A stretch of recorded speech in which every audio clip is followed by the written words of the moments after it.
Hello दोस्तों, स्वागत करते हैं आपका एक नए वीडियो में। तो आज जैसा कि हमारा टॉपिक दिख रहा है सेट्स, ठीक है। तो सेट्स पढ़ना है, सेट के बाद रिलेशन, रिलेशन के बाद फंक्शन, बाइनरी ऑपरेशन, फिर वही अपने को क्रम से ग्रुप थ्योरी तक चलना है, ठीक है। तो मैंने जो आपको नोट्स प्रोवाइड किए वो सेट्स और रिलेशन के किए, अभी फंक्शन का प्रोवाइड नहीं किया है। तो फंक्शन का नोट्स अभी बन रहा है, जैसे ही बन जाएगा प्रोवाइड करा दिया जाएगा, ठीक है। तो हमारा पूरा फोकस रहेगा, आज से सेट थ्योरी स्टार्ट हो रही है, ठीक है। और ये बिल्कुल बेसिक से स्टार्ट हो रहा है और एंड लेवल तक जाने वाला है, ठीक है। जैसा कि आप नोट्स में देख के पता भी कर लेंगे। तो इसका हमारा आज का लेक्चर नंबर 1 है, ठीक है। लेक्चर नंबर 1, ठीक है। इसको डिटेल में पढ़ते हैं अपन, ठीक है। और जिस किसी को वही हमारा अगर एलटी और जीआईसी के लिए बैच परचेज करना है तो वो कर सकता है, ठीक है। और साथ में टेस्ट सीरीज भी प्रोवाइड करते हैं। तो जो हमारा लेक्चर है ये आज का फर्स्ट लेक्चर है सेट्स का। और साथ में अगर हम बात करें ये जो हमारा एलटी और जीआईसी का जो बैच है, अगर किसी को परचेज करना है उसके लिए हमारा नंबर है, उस पर कॉन्टेक्ट कर सकते हैं 8630804037, ठीक है। तो आइए बिना किसी देरी के लेक्चर स्टार्ट कर लेते हैं। तो लेक्चर में सबसे पहले हमें क्या पढ़ना है, बेस पढ़ना है, ठीक है, कि सेट होता है क्या है, तो उसको जानेंगे, फिर आगे क्रम बाई क्रम पढ़ते चलेंगे। तो स्टार्ट करते हैं, ठीक है। सेट सेट क्या होता है, एक well defined collection of objects होता है। क्या होता है, well defined collection of objects. इसका मतलब क्या है वो हमें समझना है कि वेल डिफाइंड का मतलब क्या होता है। वेल डिफाइंड का मतलब क्या है, वेल डिफाइंड का मतलब ये होता है जैसे कि मान लो हमें बहुत सारी चीजें दे रखी हैं, उसमें कौन सेट के अंदर आने वाला है और कौन सेट से बाहर जाने वाला है, उनमें हमें कंफ्यूजन नहीं होना चाहिए। विदाउट कंफ्यूजन हम चीजों को अलग अलग कर सकें, ठीक है। तो उसको क्या बोलेंगे, वेल डिफाइंड, ठीक है। A well defined collection of objects is called a set, ठीक है। The objects in a set are called its elements या मेंबर्स आर पॉइंट्स। मतलब सेट के अंदर जो भी हमारे, ठीक है, ऑब्जेक्ट्स आने वाले हैं, ठीक है, उनको हम मेंबर्स बोलते हैं, सेट्स बोलते हैं या पॉइंट्स बोलते हैं, ठीक है। ये ध्यान रखना है। और एक चीज मैं आपको बता दूं कि जो सेट होते हैं वो कैपिटल लेटर से डिनोट किए जाते हैं, ABCXYZ, इस तरह से आप इनको डिनोट कर सकते हो, क्लियर। उसके बाद अगर हम बात करें, if A is an element of a set A, we write, अगर A किसी भी सेट A का अगर कोई एलिमेंट है तो हम उसको लिखेंगे A बिलोंग्स टू A, मतलब A से बिलोंग कर रहा है, इसका मतलब A का क्या है, सेट है, क्लियर है। मतलब A जो है वो सेट A से बिलोंग कर रहा है, इसका मतलब A जो है वो सेट A में है। Which means that A belongs to A or that A is an element of A। इतना बेसिक से इसलिए बताया जा रहा है, किसी को ये जरूरी नहीं है कि क्या आता है क्या नहीं आता है, ठीक है। तो बिल्कुल बेसिक से हमारा काम है पढ़ाना, ठीक है। जिसने अगर नहीं भी पढ़ा है उसको भी समझ में आ जाए, ठीक है। उसके बाद दूसरी कहानी है, अगर A अगर उस सेट का एलिमेंट नहीं है तो बोलेंगे A does not belongs to A, ठीक है। वी राइट A बिलोंग्स का साइन लगा के उसको कट का साइन लगा देंगे, ठीक है। अगर बिलोंग कर रहे हैं तो हम बिलोंग्स का साइन लगाएंगे, ठीक है। इसका मतलब है A belongs to set A। इसका मतलब क्या है, A does not belongs to set A, ठीक है।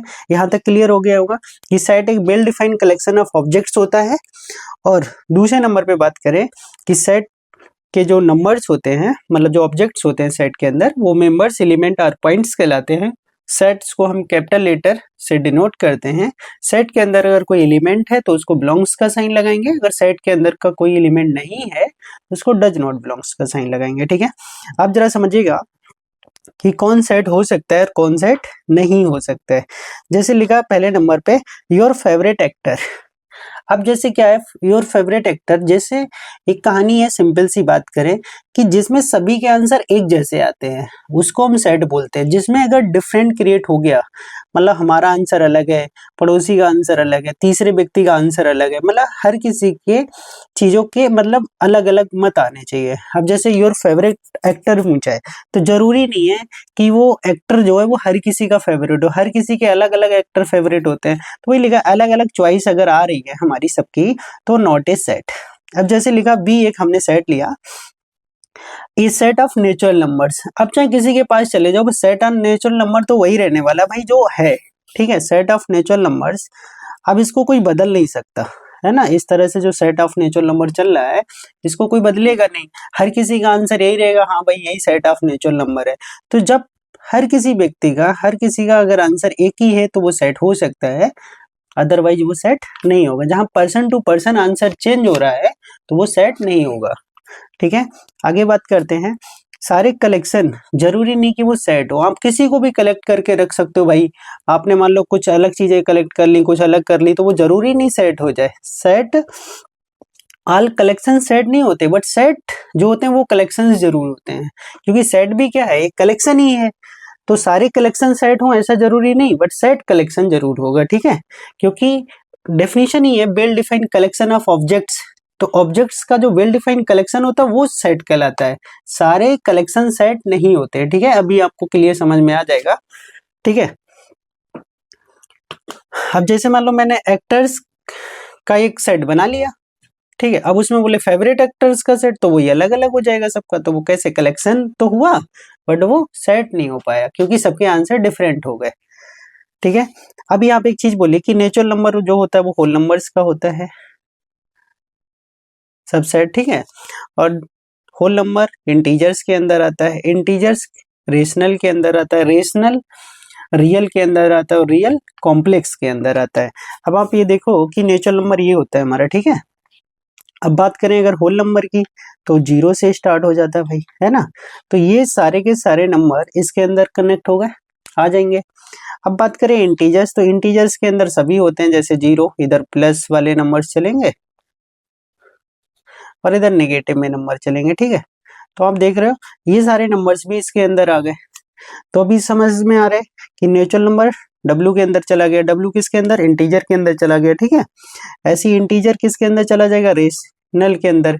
क्योंकि क्यू में क्या होता है, रेशनल का मतलब क्या होता है, मतलब P/Q टाइप के वो सारे नंबर्स, ठीक है, जिसमें Q नॉट इक्वल टू 0 हो, वो सब क्या कहलाते हैं, रेशनल नंबर कहलाते हैं। तो ये जो सभी दिख रहे हैं ना, ये सारे रेशनल हैं, बट इनके अलावा बहुत सारे नंबर्स और भी रेशनल होते हैं। तो ये सभी नंबर, क्योंकि इन सभी के अपॉन में 1 लिखा जा सकता है ना, तो ये सारे के सारे नंबर कैसे हैं, रेशनल है। बट रेशनल में हमारे फ्रैक्शन वाले नंबर भी आ जाते हैं, तो इनको इंक्लूड करने के साथ साथ एक्स्ट्रा और नंबर भी आते हैं रेशनल के अंदर, इसलिए रेशनल जो है, जो इंटीजर्स है वो रेशनल का सबसेट हो जाएगा। ठीक है, तो यहाँ पे भी लिखें P/Q, but Q is not equal to 0। ठीक है, और बहुत सारी डेफिनेशंस होती हैं, बट हमें उन डेफिनेशंस को अभी यहाँ पे नहीं ध्यान रखना है, हमें बस ये बता देना कि ये सारे नंबर अभी इसके अंदर आ रहे हैं, इतना समझना है। ठीक है, बाकी रेशनल आप डिटेल में पढ़ा देंगे। तो ये चीजें समझ गए। अच्छा, अभी इसके अंदर रेशनल के बाद रियल आता है। अब रियल में पता है आपको, रियल क्या होता है, कॉम्बिनेशन होता है रेशनल और इरेशनल का। रेशनल और इरेशनल दोनों का कॉम्बिनेशन क्या होता है, अर्थात दोनों नंबर जब मिला दिए जाए, परिमेय और अपरिमेय, इरेशनल मतलब अपरिमेय, क्यू के कॉम्प्लीमेंट का मतलब इरेशनल, तो दोनों, सॉरी यूनियन करना है, इंटरसेक्शन नहीं यूनियन, तो दोनों को जब मिला दिया जाता है तब रियल नंबर बनता है। तो इसका मतलब है इसमें ये तो है ही, प्लस के इरेशनल भी है, तो ये अब इसमें क्या होता है, ये होता है हमारा इसका, और ये होता है कॉम्प्लेक्स का। और कॉम्प्लेक्स में रियल तो है, साथ साथ में इमेजिनरी भी है। ठीक है, तो ये दोनों का कॉम्बिनेशन होता है, तो इसीलिए कॉम्प्लेक्स उससे भी बड़ा सबसेट हो जाता है। ठीक है, तो आपने क्रम देख लिया ये कौन किसके अंदर जा सकता है। क्लियर है यहाँ तक? चीजों को हमें बड़े ध्यान से और धीरे धीरे समझना है, बहुत जल्दबाजी नहीं करनी है अपने को, बट ये चीज है कि आपको समझ में सारी चीजें आ जानी चाहिए। ठीक है, अब हमने आपके सिंबल्स भी यहाँ लिख रखे हैं। सिंबल्स इसलिए लिखे हैं जिससे कि आपको चीजें समझ आ जाए। अब जैसे बार बार चीजें आएंगी तो आपको सिंबल्स बार बार रटना ना पड़े, मतलब एक ही बार में आपको समझ में आ जाए। ठीक है, तो मतलब क्या है हमारा, जैसे ये होता है इम्प्लाइज का साइन। ठीक है, इसको बोलते हैं बिलोंग्स टू, कोई भी नंबर किसी से बिलोंग करता है। देखो सबसेट में क्या होता है, दोनों चीजें, ये भी साइन आ जाता है, ये भी आ जाता है। ये जैसे प्रॉपर के लिए आ जाता है, मतलब कि ए के सारे एलिमेंट बी के अंदर ही मैच करेंगे, मतलब दो चीजें समझ लो। जैसे मैंने एक साइड 1 2 3 लिया और बी वाला सेट 1 2 3 और 4 ले लिया, तो यहाँ हमें क्लियर है कि ए बी के अंदर ही आ रहा है, ए बी के अंदर ही आ रहा है, सबसेट बोल सकते हैं। कभी कभी ऐसी कंडीशन है कि दोनों बराबर भी हो सकते हैं, तो बराबर की इक्वलिटी में इक्वलिटी भी आ जाता है। तो कभी कभी इसको मतलब लिखने के लिए लोग प्रॉपर सबसेट, अभी आगे आएंगी सारी चीजें, इनसे टेंशन मत लीजिए कि यहीं पे आपको क्लियर कर दिया, आगे सब आएगा, वहां पे दोनों चीजों के क्लियर समझाए जाएंगे। बट ऐसा नहीं कि अगर ये आया तो आप इसको सबसेट नहीं बोलोगे, दोनों साइन को सबसेट बोला जा सकता है, बट इसको इसका प्रॉपर सबसेट भी बोल सकते हैं। अब यहाँ पे समझिएगा, ये दोनों तरफ लगाओ implies and implies, implied implied implies and is implied by, ठीक है। ये डज नॉट बिलोंग्स टू का साइन होगा, ये सच दैट के साइन या तो एस टी लिख दो डॉट दोनों, फिर या तो ये लगा दो या ये डंडा खींच दो, तीनों साइन सच दैट के लिए होते हैं। ये होता है फॉर ऑल या फॉर एवरी के लिए, ये साइन होता है उल्टा ई जो होता है there exist, I double F बना तो कभी ये मत समझना ना गलत लिख गया एक्स्ट्रा एक एफ, इसका मतलब होता है इफ एंड ओनली इफ, ठीक है, केवल और केवल यदि, ठीक है। ये एंड का साइन है, उसके बाद ए और सीधा साइन लगा है वी, इसका मतलब ए डिवाइड कर रहा है किसको, बी को, बी नहीं डिवाइड कर रहा है, आप उल्टे तरीके पे नहीं जाएंगे, जैसे ए होता है ए डिवाइड बाई बी, तो ये अलग है, यहाँ बी डिवाइड करता है ए को, बट अगर इस तरह से लिखा है तो ए डिवाइड बाई बी, मतलब ए जो है वो बी को डिवाइड कर रहा है, ठीक है, इसका मतलब ये है बी अपॉन ए, समझ में आया। तो A is a divisor of B, तो आपने यहाँ पे साइन समझ लिए, ठीक है। अपने को ध्यान से पढ़ना, मैं लंबा लेक्चर होने वाला है तो इसलिए अच्छे से बैठ के समझना है इसको, ठीक है। चीजें बहुत आसान है क्योंकि सेट बहुत आसान होता है रियल में अगर आप सही से पढ़ेंगे इसको। लिखा है रूस्टर, ठीक है। अब सेट का जो रिप्रेजेंटेशन होता है वो दो तरीके से होता है, सेट का जो रिप्रेजेंटेशन होता है भाई वो दो तरीके से होता है, एक तो होता है रूस्टर मेथड, ठीक है, जिसको हम टेबुलेशन फॉर्म भी बोलते हैं, मेथड बोलते हैं, या सेट बिल्डर फॉर्म, दूसरा सेट बिल्डर फॉर्म भी होता है, ठीक है। तो दोनों तरीकों में क्या होता है कि इनको कैसे दिखाते हैं वो चीज को अपने को समझना है, ठीक है।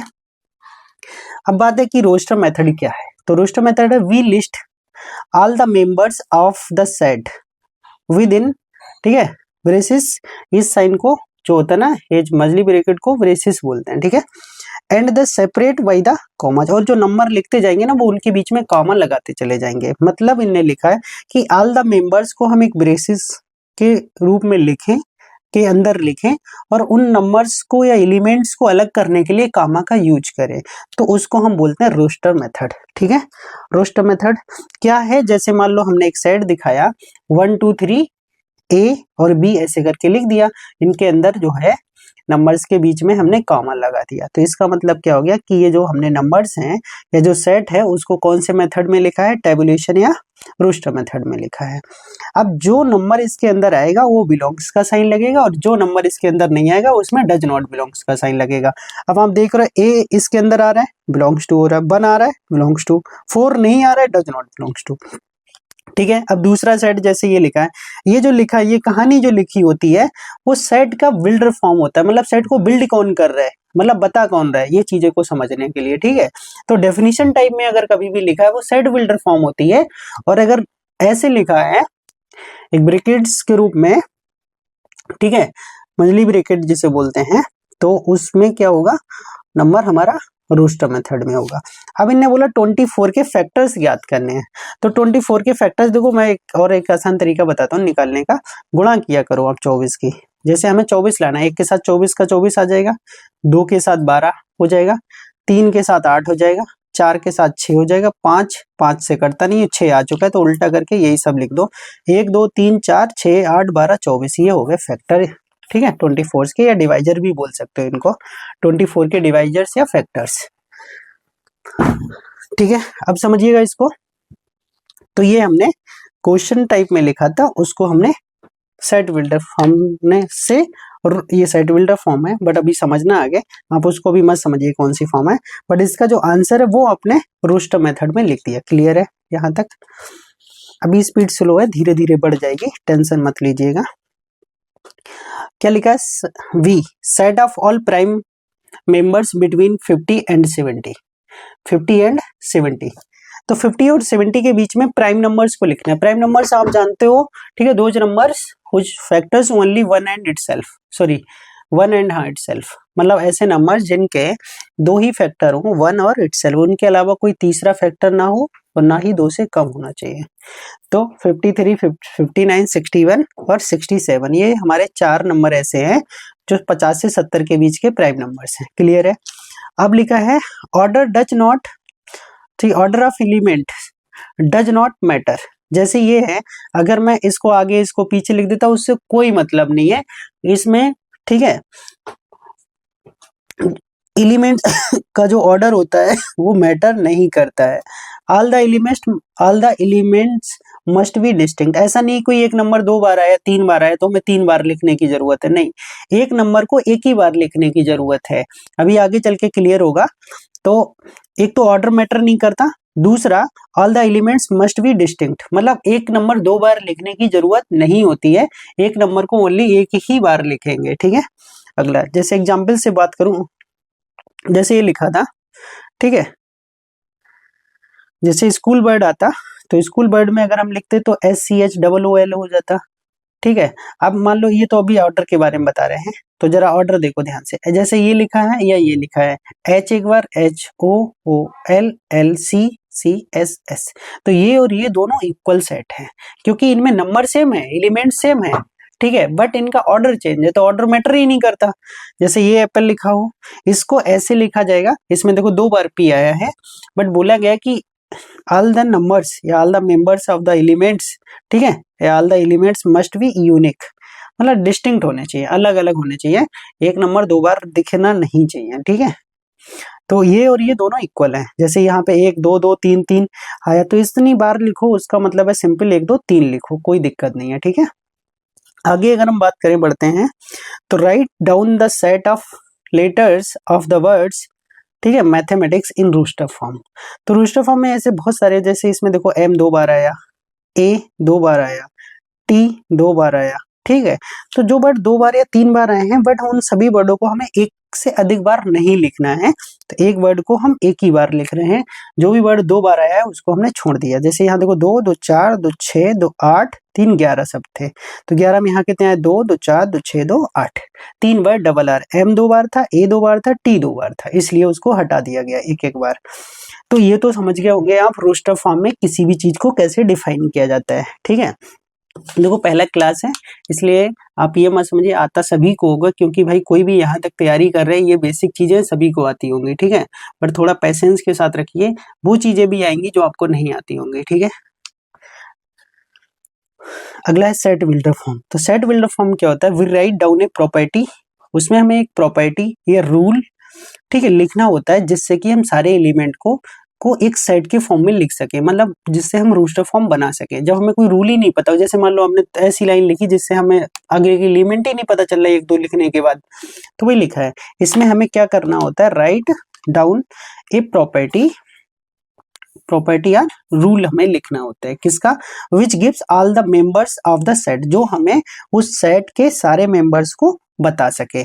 जैसे यहाँ पे लिखा x such that x has properties P, ठीक है, मतलब x और इस x की x क्या हो, प्रॉपर्टीज बता रहा हो, मतलब ये x कैसे बना। जैसे यहाँ पे समझिएगा x such that x is a natural number which divide 12, मतलब बता रहे हैं कि x एक ऐसा नंबर है, इन्हें x दे दिया, अब इस x की कहानी बताई गई कि क्या कि x एक ऐसा नेचुरल नंबर है जो 12 से, अच्छा, विच डिवाइड्स 12, ठीक है, जिससे 12 डिवाइड हो रहा है, इसका मतलब 12 के फैक्टर चाहिए, तो 12 के फैक्टर कैसे लिखेंगे, वही कहानी, आप 12 बनाने की कोशिश करिए, 1 के साथ 12, 2 के साथ 6, 3 के साथ 4, 4 आ ही चुका है।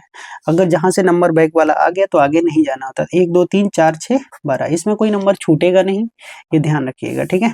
तो 1 2 3 4 6 12, ठीक है, समझ गए। अगला क्या लिखा है, देखो ये जो कहानी लिखी होती है ना, ये जो कहानी लिखी है, यही आपका सेट बिल्ड, जैसे बिल्डिंग बनाते हैं ना, तो बिल्डिंग का बेस क्या है, तो इससे हमें बिल्डिंग बनानी है, तो इसका बेस क्या है, तो वो है, ठीक है, तो उसी को बोलते हैं set builder form, set build form या सेट बिल्डर फॉर्म, ठीक है, जो सेट को बिल्ड करे। और बिल्ड करने में क्या है, एक कहानी बताई जाएगी, तो जिसमें कहानी लिखी वो सेट बिल्डर फॉर्म, और जिससे कहानी निकल के बाहर आ जाए ठीक है, जिससे हम दोबारा कोई चीज ना लिख सके, मतलब सीधे सीधे जो लिखा है वो हमें समझ में आ रहा है, उससे हम और कुछ नहीं कर सकते। जैसे इसको तो हम इस फॉर्म में चेंज कर सकते हैं, अब इससे क्या, इससे वापस यही कर सकते हो। ठीक है, अब अगला 1 2 3 4 5 6 7 राइट इन सेट बिल्डर फॉर्म। अब देखो सेट लिखा है, अब इससे हमें सेट बिल्डर फॉर्म बनाना है। ठीक है, तो क्या क्या लिख सकते हैं, जैसे इन्हें लिखा x such that x belongs to natural number, खाली नेचुरल है, एंड लेस देन 8 और 8 से छोटे हैं, तो इसी चीज को सेट बिल्डर फॉर्म में लिख दिया रूस्टर फॉर्म से। अगला लिखा है x such that by is a vowel in the English alphabet, तो मतलब बोले ये जो बाई है, ये सेट तो बाई है, बट बाई क्या है, अल्फाबेट का वॉवेल है। ठीक है, तो वॉवेल्स लिख दिए, तो ये सेट हमारा सी बन गया। क्लियर है, इसमें थ्योरी ज्यादा होती है बट पेन बहुत ज्यादा नहीं चलाने की जरूरत होती है, इसीलिए ये हमारा टाइम बचाता है पेपर में। इसलिए अगर हमें set relation function, group theory और लीनियर अलजेब्रा, ठीक है, और बात करते हैं रियल एनालिसिस, अगर ये टॉपिक आ गए ना तो ये हमारा टाइम बहुत बचाते हैं।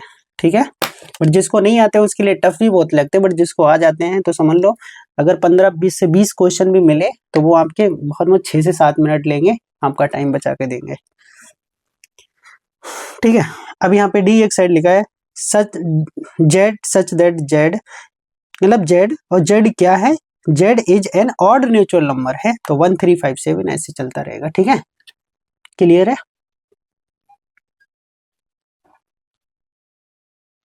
देखिएगा आगे लिखा राइट द सेट 2 4 8 16 और 32, इसको हमें सेट बिल्डर फॉर्म बनाना है।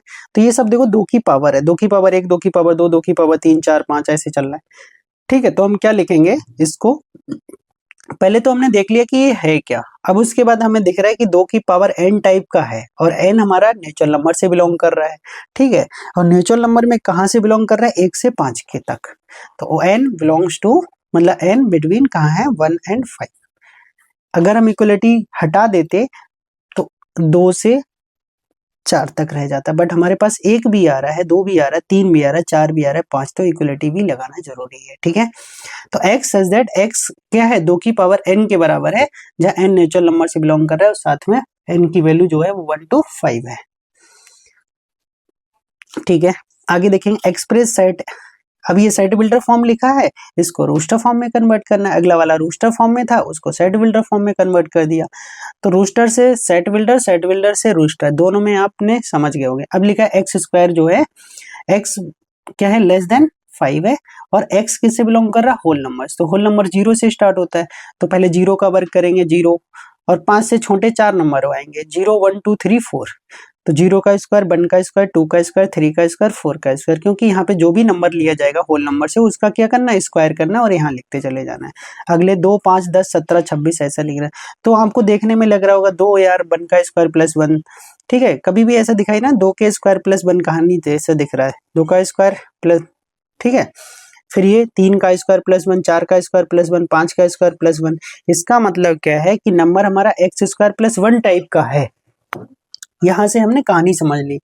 अब x क्या है, हमारा नेचुरल नंबर है, और ठीक है, जहां पे जो हमारे नंबर है वो 2 से छोटे, मतलब 6 से छोटे हैं, 5 तक के स्क्वायर का नंबर है, क्योंकि ये 26 लिखा है, 5 का स्क्वायर होगा प्लस 1 26 हो गया, तो क्या कर दिया 6 से छोटा। समझ में, ऐसे भी लिख सकते हो इसको, या ऐसे भी लिखा जा सकता है बाई सच दैट बाई बराबर x square plus 1 and x less than 5 और x belongs to natural number, दोनों तरीके सही हैं, बस आपकी बात से सेट बन सके, मतलब आप चीजों को ऐसे डिफाइन कर दें कि आपने जो भाषा लिखी है उस भाषा से सेट अगर डिफाइन हो रहा है तो आपका सेट जो बिल्डर है वो सही है। जरूरी नहीं कि सेट बिल्डर आप एक ही तरीके से लिखा जा सकता है, अपनी भाषा को अलग अलग तरीके से बता सकते हो, बट लिखने का मेथड ठीक होना चाहिए।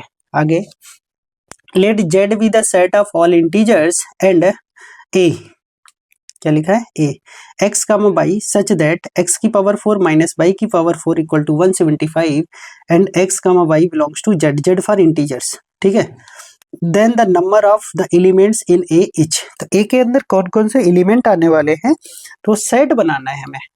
ठीक है, अब देखो हमें ऐसे नंबर्स लगाने जिनका आंसर ये आता है 175, तो इसको कैसे करेंगे जरा ध्यान से देखेंगे क्योंकि डायरेक्ट निकाल पाना थोड़ा मुश्किल होगा, तो जो भी हमें दिया था उसी को हमने सॉल्विंग स्टार्ट कर दी।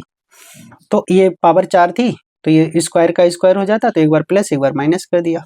ठीक है, अब यहाँ से देखो कहानी हम तोड़ रहे हैं, जैसे 175 को 5 गुणा 35 लिख सकते हैं। ठीक है, अभी बताएंगे और भी लिख सकते हैं। तो 5 गुणा 35, तो एक की वैल्यू हमने प्लस वाले की 35 ले ली, माइनस वाले की 5 ले ली, क्योंकि माइनस छोटा होगा, तो ये 35 ले लिया। अब यहाँ से जब हम कर रहे थे, जोड़ रहे थे, तो 22 से 22 तो कटेगा, 2x स्क्वायर बराबर 40, अर्थात x स्क्वायर बराबर 20 हो गया। अब x स्क्वायर बराबर 20 हो गया, ये रिजेक्टेड है। क्यों रिजेक्टेड है, आप जरा क्वेश्चन में रख के देखेंगे ना, तब आपको समझ में आएगा, क्योंकि ये 20 किसी का स्क्वायर होता ही नहीं है और इंटीजर नंबर ही नहीं देगा। भाई ये किसका इंटीजर है, भाई 20 किसी का वर्गमूल है नहीं। अब वर्ग है नहीं, तो वर्ग नहीं है, तो अगर इसका वर्गमूल निकालोगे तो ये कैसा रहेगा, इरेशनल नंबर में चला जाएगा। ठीक है, तो ये इंटीजर्स नहीं देने वाला है। तो फिर हमने दूसरा एक और तरीका किया, इसी को 175 को ही 7 गुणा 25 भी लिखा जा सकता था, 25 सत्ते 175 भी लिखा जा सकता था। तो हमने नेगेटिव वैल्यू को 7, पॉजिटिव को 25 ले लिया, यहाँ से जोड़ा, 2x square 32, x square 16 plus minus 4 हो गया, और 22 स्क्वायर बराबर एक बार घटा लेंगे, तो ये 25 में से 7 घटेगा तो 18। ठीक है, और 2 से भाग करेंगे तो 9, तो इधर आ गया प्लस माइनस 3। अब ये सारे के सारे क्योंकि पावर इवन है, तो एक बार +4 के साथ +3 ले लो, फिर +4 के साथ -3, फिर -4 के साथ 3, फिर -4 के साथ माइनस, ये 4 कंडीशंस आपके पास आ सकती हैं। तो कितने नंबर है सेट के अंदर, ऐसे। ठीक है, n भी लिख सकते हो, इसी को कार्डिनलिटी ऑफ a भी लिखा जा सकता है। ठीक है, कार्डिनलिटी का मतलब क्या हुआ, जैसे ये साइन जो होता है, ये भी साइन मॉडुलस को डिनोट नहीं करता सेट में। सेट में ये बताता कि ए के अंदर नंबर ऑफ एलिमेंट कितने हैं, तो वो कितने हैं, 4। कितने नंबर आ गए, 4। तो कार्डिनलिटी ऑफ ए मतलब कितना है, 4, या number of element in set A equal to 4। ठीक है, अब ये देखो कार्डिनलिटी को हो गया, कार्डिनल नंबर भी बोलते हैं उसको, कार्डिनलिटी भी बोलते हैं। कार्डिनलिटी और कार्डिनल नंबर क्या होता है उस चीज को समझेंगे। The number of elements in a finite set, भाई फाइनाइट होगा उसी में तो आप काउंटिंग कर पाएंगे। Set A is called its cardinality and it is denoted by n, A लगाते हैं, एन का मतलब वो नंबर के लिए, या उस पे हम कार्डिनलिटी का साइन लगा देते हैं, जिसको पहले मैथ भाषा में मॉडुलस टाइप पढ़ते। अब यही अगर डिटर्मिनेंट मैट्रिक्स के अंदर चले जाओ तो डिटर्मिनेंट का साइन दिखेगा, सिंपल।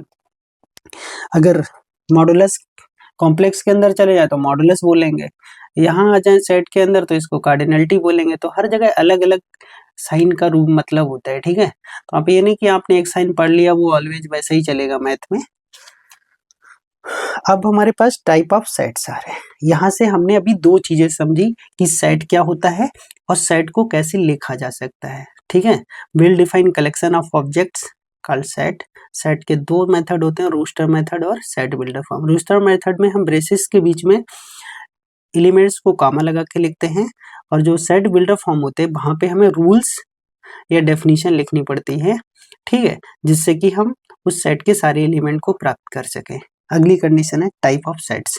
तो टाइप ऑफ सेट्स क्या होता है, नल सेट, एम्प्टी सेट या वाइड सेट। ठीक है, बोलते ना वाइड कर दिया, मतलब छोड़ दिए, जाने दो। ठीक है, एम्प्टी तो और नल सेट तो समझे, नल मतलब खाली, एम्प्टी मतलब खाली। ठीक है, वाइड मीन्स भी खाली होता है, वाइड सेट बोलते हैं जिसको। तीनों का एक ही मतलब है। ठीक है, तीनों का एक ही मतलब है, ध्यान रखिएगा। अब क्या है इसका मतलब, a set having no element in it if it is denoted by phi or, जो ब्रेसेस का साइन है उसके अंदर लिखना कुछ भी नहीं है। ठीक है, या तो आप सिंपली फाई यूज कर सकते हो या ब्रैकेट्स को खाली दिखा सकते हो। ये दोनों हमारी जो चीजें हैं वो एम्प्टी सेट को डिनोट करती हैं। देखो इसमें कतई स्ट्रेस तो लेना ही नहीं, इतना आसान टॉपिक है, बहुत आराम से समझना। एक बार इसको रिवीजन भी नहीं करना, जैसे बाकी चीजें होती है ना बहुत ज्यादा रिवीजन मांगती हैं। इसको हमें एक बार पढ़ लिए ना तो दोबारा आपको पढ़ने की जरूरत भी नहीं है। इसलिए मैं इतने धीरे धीरे और ध्यान से आपको पढ़ा रहा हूँ, समझ में आ जाए चीजें। ठीक है, तो अब ये क्या लिखा, एक्स सच दैट एक्स का मान 0 और 1 के बीच में है, और अब बता रहे हैं एक्स इंटीजर से बिलोंग कर रहा है। तो क्या 0 और 1 के बीच में कोई इंटीजर आता है, 0 और 1 के बीच में तो 0.1 2 3 ऐसे चलते रहेंगे, या 0.999। तो 2 इंटीजर्स के बीच में जो कंटिन्यूसली इंटीजर्स लिखे हों, जिनके बीच में कोई और इंटीजर नहीं आ रहा है, ठीक है, तो उनके बीच में कोई इंटीजर तो होने वाला वैसे ही नहीं है, तो वहां पे हम हमारा अर्थात ये जो सेट है वो डिनोट कर रहा है नल सेट के लिए। ठीक है, समझ में आ गया? आगे बढ़ते हैं। अब जैसे यहाँ पे मैंने एक एग्जाम्पल दिया है, यहाँ पे मैंने एग्जाम्पल इतने साथ साथ में डाले हैं कि आपको बहुत ज्यादा अलग से प्रैक्टिस करने की जरूरत भी नहीं है। बस मेरे नोट्स और यूथ दो चीजें सफिशिएंट है, उसके अलावा आपको कुछ नहीं पढ़ना है। बाकी सारा कुछ पढ़ के हमने नोट्स बना दिया है। ठीक है, आपको पढ़ने की जरूरत ही नहीं है, आपको बस ये नोट्स पढ़ लेना है और यूथ पढ़ लेना है, उसके अलावा कुछ नहीं पढ़ना है। अब समझिएगा, which of the following sets is are empty, मतलब हमें इसमें ये बताना है कि कौन सा सेट जो है वो इम्पटी सेट है। तो इम्पटी सेट आप देख के समझ जाएंगे। जैसे यहां देखो क्या बोला कि एक्स स्क्वायर इक्वल टू 9 और 2x इक्वल टू 6। तो यहाँ एंड लगा, एंड का मतलब ये है कि जब दोनों में कॉमन आएगा कोई नंबर तभी हमें यहाँ पे लिखना है। अब जैसे एक्स स्क्वायर की वैल्यू 9 है, जरा ध्यान से समझिए, तो x का मान क्या हो जाएगा +-3, और ये 2x बराबर 6 है, तो x बराबर कितना आ जाएगा 3। तो दोनों में एंड, एंड का मतलब होता है बेटा इंटरसेक्शन, तो इंटरसेक्शन में कॉमन एलिमेंट 3 आ जाएगा, तो पहले में तो आ रहा है एक। ठीक है, जब एक आ रहा है तो इम्पिटी तो हुआ नहीं। ठीक है, दूसरे में एक्स स्क्वायर बराबर 9 और 2x बराबर 4, तो x बराबर इधर से कितना आएगा 2 आएगा, और इधर से आएगा +-3, दोनों में कोई कॉमन नहीं है। यहाँ देखो रियल नंबर और ये x इक्वल टू 4 से 4 कटेगा तो बराबर में 0 आ जाएगा, अर्थात 0 और रियल नंबर में 0 कॉमन हो जाएगा। यहाँ से पहले एक इधर आएगा तो 2 बचेगा, और 2 को 2 से भाग करेंगे तो 1 आ जाएगा। 1 और नेचुरल नंबर में भी 1 कॉमन होता है, तो बाकी सब में कुछ ना कुछ कॉमन है, बट केवल इसी सेट में नहीं है। समझ गए? क्लियर है? देखो यहाँ पे सब कुछ बता रखा है, पहले सेट के अंदर, दूसरे सेट के अंदर, तीसरे के अंदर, चौथे के अंदर। ठीक है, इसमें हमारा 0 कॉमन आ गया, इसमें हमारा 1 कॉमन आ गया, ठीक है, और इसमें हमारा 3 आ गया। अब आता है, देखो सबसे पहले इम्पटी सेट समझ लिए। इम्पटी मतलब खाली, जिसमें कोई भी एलिमेंट नहीं है। ठीक है, अब उसके बाद जो कहानी आती है सिंगलटन सेट। सिंगलटन सेट क्या होता है? सिंगल, नाम से क्लियर है कि ये सिंगल है। सिंगल का मतलब ऐसा सेट जिसके अंदर केवल और केवल एक ही एलिमेंट आता है, उसको हम क्या बोलते हैं? सिंगलटन सेट बोलते हैं। ठीक है, ये set containing exactly 1 element is called A singleton set. ठीक है, जैसे जिसकी कार्डिनलिटी क्या हो? 1 हो। जैसे यहाँ पे 0 और 2 के बीच में नंबर लाना है, और वो नंबर कौन सा लाना है? इंटीजर। तो 0 और 2 के बीच में एक ही इंटीजर होता है, क्या? 1, अर्थात इस सेट के अंदर एक एलिमेंट है, दिस इज सिंगलटन सेट। अब जैसे ये लिखा एक्स स्क्वायर इक्वल टू 4, तो x की 2 वैल्यू आएंगी +-2, बट इन्होंने बोला कि x नेचुरल नंबर से बिलोंग कर रहा है, तो सिर्फ 2 ही लिया जाएगा, क्योंकि 2 ही नेचुरल नंबर में आता है। ठीक है, तो इस सेट के अंदर भी एक ही एलिमेंट आया, सेट ए के अंदर क्या गया? केवल 2 आया, दिस इज सिंगलटन सेट। ठीक है, तो इम्पटी सेट हो गया, सिंगलटन हो गया। अब फाइनाइट, तो फाइनाइट सेट क्या है मेरे भाई? ए सेट हैविंग फाइनाइट या countable number element, countable number of element. ठीक है, number of element in set. ठीक है, एलिमेंट्स इन इट, मतलब ऐसा सेट जिसमें हमारे काउंटेबल नंबर होंगे, जिसमें हमारे काउंटेबल नंबर होंगे, उसको क्या बोलेंगे हम? फाइनाइट सेट बोलेंगे। जैसे यहाँ देखो 1 2 3 4 5 6, तो n के अंदर 6 एलिमेंट है ए के अंदर, तो ये काउंटेबल है। इसमें दूसरा एलिमेंट देखेंगे, सेट ऑफ इंग्लिश अल्फाबेट, पता 26 लेटर है। The set of all person on the earth is a finite set. ठीक है, जब पूरे वर्ल्ड की जनसंख्या काउंट हो रही है तो इसका मतलब है काउंटेबल ही है ना, फाइनाइट। जहां जहां मैं सुधार रहा हूं वहां सुधारते चलिएगा। Infinite set, A set having infinite number of element या नंबर एलिमेंट। ठीक है, इन इट मतलब क्या होना चाहिए? मतलब ऐसा सेट जिसके अंदर नंबर ऑफ एलिमेंट इनफाइनाइट हो, वो इनफाइनाइट। जैसे नेचुरल नंबर का सेट है, नहीं काउंट कर पाओगे, इनफाइनाइट सेट हो गया। ठीक है, तो ए की जो ए मतलब सेट क्या? n, ए का बराबर n का मतलब n सेट है नेचुरल नंबर का। तो नेचुरल नंबर का जो इसकी कार्डिनलिटी होगी वो अलिफ नॉट बोलते हैं, इसको क्या बोलते हैं? अलिफ नॉट। ये अब पे जरूरत नहीं है, ये टीजीटी पीजीटी के तक का मैटर नहीं है, हायर क्लास का है। जैसे आपको IIT JEM या नेट वेट देना तब जरूरत पड़ती है, ये टीजीटी और पीजीटी के लिए जरूरत वाला नहीं है, ठीक है। समझ में आ रहा होगा इतना।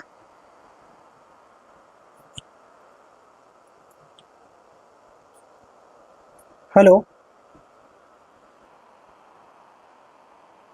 हेलो, ठीक है। देखिएगा आगे क्या लिखा हुआ है, अलिफ नॉट, ठीक है। ये स्मॉलेस्ट ट्रांस फाइनाइट नंबर, ठीक है, मतलब क्या होता है, एक ऐसा नंबर जो स्मॉलेस्ट ट्रांसफाइनाइट नंबर होता है उसको अलिफ नॉट बोलते हैं। उसके बाद अगर सेट रियल नंबर ले लिया तो रियल नंबर की कार्डिनलिटी क्या होती है, 2 की पावर अलिफ नॉट, या इसी को कंटिनम बोलते हैं, ठीक है। इसको हम 2 की पावर अलिफ नॉट आर सी मतलब ये साइन जो है वो कंटिनम का साइड है, सी मतलब कॉम्प्लेक्स के लिए नहीं है, बट इसकी ज़रूरत नहीं है, आप टेंशन मत लीजिए। आपको बस ये पता होना चाहिए ऐसा सेट जिसको हम काउंट, जिसके नंबर को ना कर सकें, वो इनफाइनाइट सेट होता है, बस इतना ध्यान रखना है। अब इक्वल सेट क्या होता है उसको देखना है, इक्वल सेट को। तो इक्वल सेट क्या है, if every element of A is present in B, मतलब ए का प्रत्येक एलिमेंट बी के अंदर प्रेजेंट हो, and every element of B is present in A, और बी का प्रत्येक एलिमेंट प्रेजेंट होना चाहिए किसके अंदर, ए के अंदर, then A and B are set to B equal sets, ठीक है, ए इक्वल टू वी। अगर ए का एलिमेंट बी के अंदर प्रेजेंट है और बी का प्रत्येक एलिमेंट ए के अंदर प्रेजेंट है तो हम दोनों सेट्स को इक्वल सेट बोलेंगे, ठीक है। जैसे अभी यहाँ पे लिखा है, two non empty sets A and B are set to be equal if they have exactly the same elements and we write A equal to B. जैसे यहाँ पे लिखा 1 2 3 2 1 3 3 2 1, ये सेट एक ही है, सबके अंदर नंबर ऑफ एलिमेंट सेम है, इसका मतलब ये जो दोनों सेट है इक्वल है।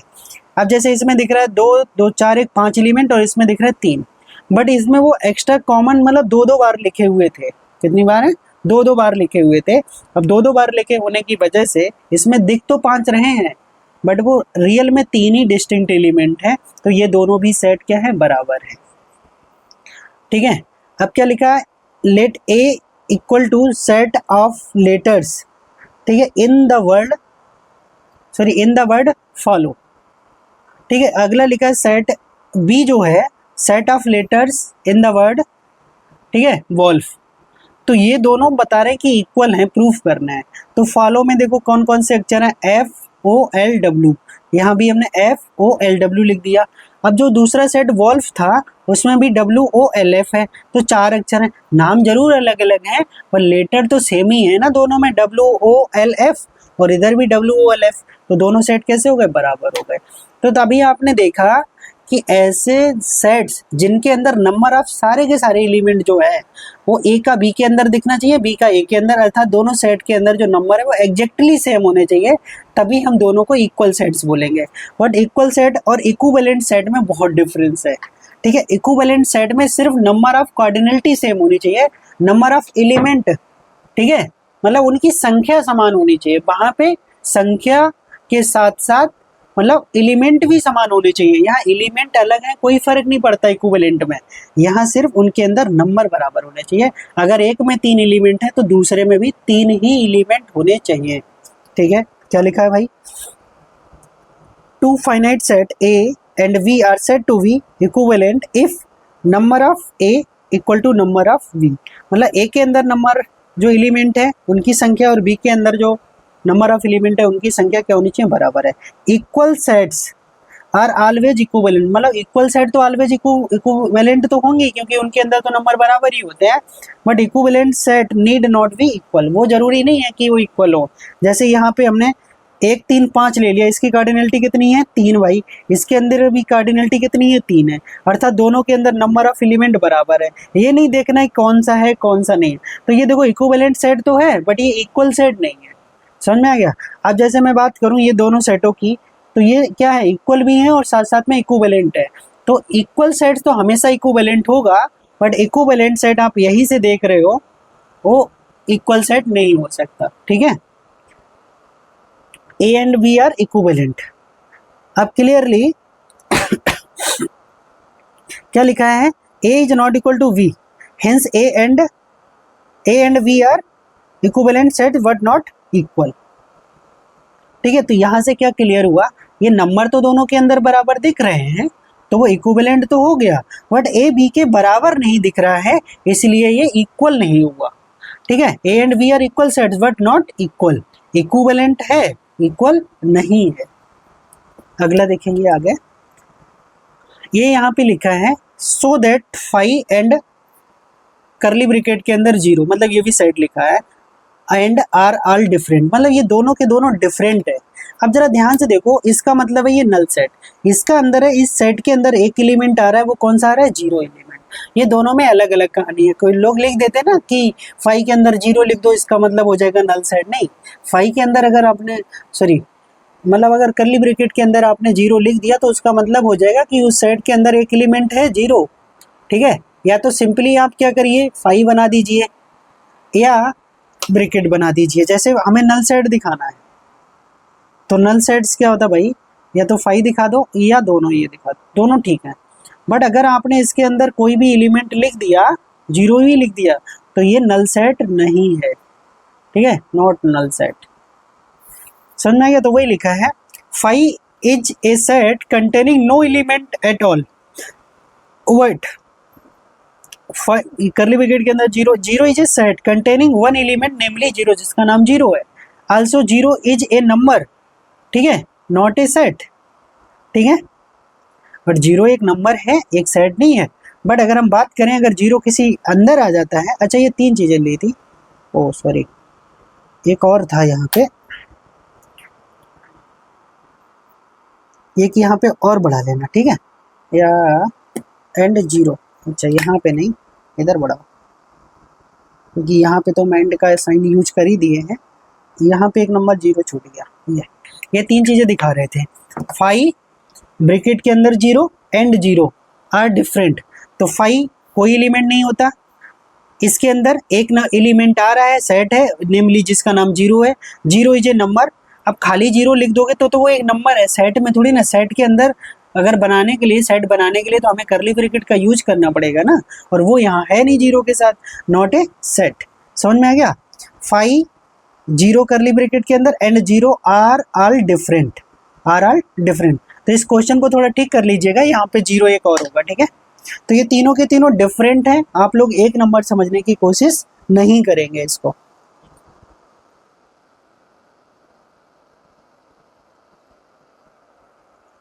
देखिएगा आगे। अब यूनिवर्सल सेट क्या होता है? यूनिवर्सल सेट की अपनी कहानी है। क्या है कि यूनिवर्सल सेट हर जगह अलग अलग होता है। मतलब ये नहीं कि आपने एक सेट लिख दिया वो सारे सेट का यूनिवर्सल सेट हो जाएगा।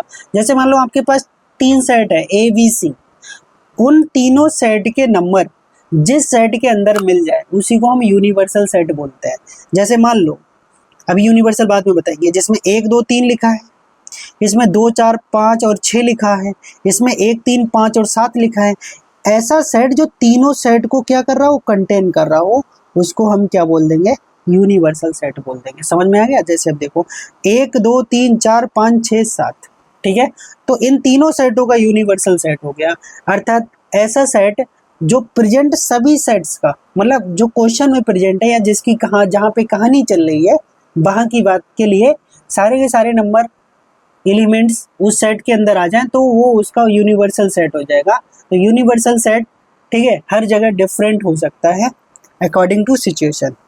अब यहाँ पे क्या लिखा है, a set consisting of all possible elements which occurs in discussion. यहाँ डिस्कशन इसीलिए लिखा गया है कि जिसका डिस्कशन चल रहा है उसके सारे एलिमेंट या उसके सारे पॉसिबल एलिमेंट्स वो सेट क्या कर रहा हो, कंटेन कर रहा हो, तो उसको क्या बोलेंगे हम, यूनिवर्सल सेट बोलेंगे। तो उसके बाद ये दिमाग से निकाल देना, यूनिवर्सल सेट ऐसा नहीं होता जिसमें ब्रह्मांड के सारे सेट आ रहे हो, ठीक है, उसको यूनिवर्सल सेट नहीं बोलते। ठीक है, जो डिस्कशन चल रहा है उस डिस्कशन के सारे एलिमेंट्स को वो कंटेन कर रहा हो, यूनिवर्सल सेट कहलाएगा। अब सबसेट की कहानी पे आ जाओ भाई जरा। ठीक है, तो सबसेट क्या है, ए सेट, ये ए लिखा हुआ है, सेट वाला ये नहीं है, a set is is said to be a subset of set B. अच्छा ये तो सेट ही है, नहीं यार सॉरी, ए वाला ए है और ये सेट है इधर, इसको समझना ध्यान से। ए सेट ए ठीक है, is said to be a subset of set B if every element of A is also an element of V and we write A subset B। तो क्या लिखा गया है कि यदि A कोई सेट है और वो किसी दूसरे सेट V का सबसेट है, होना है उसको, तो क्या होना पड़ेगा, A के सारे एलिमेंट B के अंदर होने चाहिए, तो A B का सबसेट कहलाएगा। जैसे यहाँ देखो A है, ठीक है, और ये किस में बिलोंग कर रहा है, बी के अंदर, इसका मतलब ए के सारे अंदर एलिमेंट किसके अंदर है, बी के अंदर है। तो समझ गए, ऐसा सेट मतलब एक सेट ए अगर वो किसी दूसरे सेट का सबसेट है तो पहले वाले सेट के सारे एलिमेंट दूसरे सेट में मिलने चाहिए। अब कहानी यहाँ से देख लो, ए में 1 2 3 है और बी में 1 2 3 है, उसके अलावा एक्स्ट्रा बी है, इसका मतलब ए जो है वो बी का सबसेट है। अब यहाँ से देखो 1 2 3 और बी में आ रहा है 1 3 5 7, इसका 2 ऐसा एलिमेंट है जो सेट बी के अंदर नहीं है, तो इसलिए ये सबसेट नहीं हुआ। जैसे 2 belongs to A but 2 does not belongs to B, इसलिए ए बी का सबसेट नहीं है। आप चाहें तो लिख सकते हैं इस चीज को कि ये क्यों नहीं है, समझ आ गया होगा। आगे चलते हैं, देखो अपने के बहुत आराम से पढ़ना है, और ये ऐसी चीज है अगर 2 घंटे बैठ गए तो पूरा सेट खत्म, और 2 घंटे बैठ गए रिलेशन खत्म। एक लेक्चर में सेट रिलेशन फंक्शन एक लेक्चर में उड़ा देने हैं, ठीक है। तो बहुत ज़्यादा पैनिक नहीं होना, अपना सिलेबस आराम से हो जाएगा, ठीक है। बाकी जो हो गया बस वही मेन था, कठिन था, बाकी सब अब आसान वाला बचा है, बहुत ज़्यादा मेहनत करने वाला नहीं बचा है कि बहुत ज़्यादा तुम्हें पेन रगड़ना पड़े। जो रगड़ने वाला ज़्यादा पेन था वो हो चुका है सिलेबस, ठीक है। अब जरा ध्यान से देखिए, सुपर सेट। सुपर सेट क्या है, इफ ए क्या है, बी का सबसेट है, then B is called a superset of A. मतलब अब सुपर का मतलब क्या होता है, ज्यादा। भाई सुपर का मतलब क्या है, कोई अगर आपसे सुपर है तो आप कब बोलेंगे आपसे सुपर है, कि उसके अंदर 1 2 गुण आपसे ज्यादा होने चाहिए, तभी तो वो आपसे सुपर होगा। तो वही चीज यहाँ है।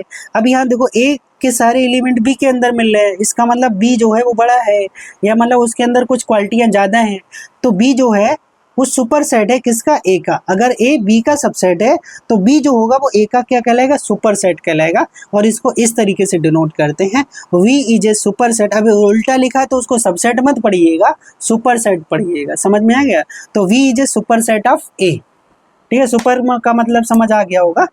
अब प्रॉपर सबसेट का मतलब क्या है, प्रॉपर में बस हम जो सबसेट वाली इक्वलिटी होती है ना उसका यूज नहीं करते, वहां पे सिंपली ही होता है कि एक एलिमेंट दूसरे के अंदर तो है बट वो उसके बराबर नहीं हो सकता किसी भी कंडीशन में, तब हम उसको प्रॉपर सबसेट का नाम दे देते हैं। एक सबसेट और दूसरा प्रॉपर सबसेट, ठीक है। जैसे ये लिखा है, A is a subset of B and equality does not hold, ठीक है, और A is not equal to B, then A is called a proper subset. समझ में आ गया। अब B and B is called a superset of A, ठीक है। ए इज ए प्रॉपर, जैसे एक साइन होता है वैसे हम जनरली उसको, मेन नाम तो उसका प्रॉपर ही है बट उसको सबसेट भी बोल देते हैं, ठीक है। तो जो शुरुआत में मैं बोला था वो चीज, इसीलिए मैंने दूसरा उसको वो भी बदल के लिख दिया था जिससे आप कंफ्यूज ना हो। तो अब फिर एक चीजें समझ लीजिएगा, सुपर सेट, प्रॉपर सबसेट दोनों और सबसेट, ठीक है। तो सबसेट के अंदर क्या कहानी है कि वो बराबर हो भी सकता है और बराबर नहीं भी हो सकता है, तो वो सुपर सेट कहलाता है। दोनों कंडीशन में भाई शो करते हैं हम उस चीज को, ठीक है। बट सुपर सेट में क्या होगा, अगर ए के सारे एलिमेंट बी के अंदर बिलोंग कर रहे हैं तो इसका मतलब है कि बी जो है वो ए का, मतलब ए, एक चीज फिर से बता रहा हूँ समझिएगा, अगर ए के सारे एलिमेंट बी के अंदर बिलोंग कर रहे हैं, ठीक है, तो ए सबसेट है किसका, बी का, और बी उसी का क्या है, सुपर सेट है, ठीक है। बट ए के सारे अंदर बी, ए के सारे एलिमेंट बी के अंदर तो बिलोंग कर रहे हैं बट ए बी के बराबर नहीं हो पा रहा है, तो ए क्या कहलाएगा, प्रॉपर सबसेट कहलाएगा, और बी उस कंडीशन में उसका सुपर सेट तो रहेगा ही रहेगा, ठीक है। अब यहाँ पे देखो समझा देते हैं, ए में 1 2 3 आ रहा है, बी में 1 2 3 4 5 6 आ रहा है, इसका मतलब ए के सारे एलिमेंट बी के अंदर हैं, तो ए जो है वो प्रॉपर सबसेट है। समझ में आ गया। और सबसेट भी लिख देंगे तो भी ये गलत नहीं है, ध्यान रखिएगा, प्रॉपर के साथ साथ सबसेट भी है, ठीक है। सबसेट में दोनों चीजें छिपी हुई होती हैं, ठीक है। तो ये नहीं कि आपने अगर इसमें सबसेट का साइन चिन्ह लगा दिया तो गलत हो जाएगा, नहीं। अब यहाँ देखो, A 1 2 3 है और B में 1 2 3 है, इसका मतलब A is not a proper subset of V, क्योंकि यहाँ पे दोनों इक्वल हैं। तो प्रॉपर कहाँ से हुआ? प्रॉपर का मतलब है कि ये सारे अंदर मिलने चाहिए बट बी में कुछ एक्स्ट्रा एलिमेंट भी होने चाहिए। यहाँ तो इक्वलिटी होल्ड कर गई ना। अगला, अब यहाँ देखो ए में 1 2 2 3 5 है, इसमें 2 3 5 के साथ साथ 7 और 9 भी है।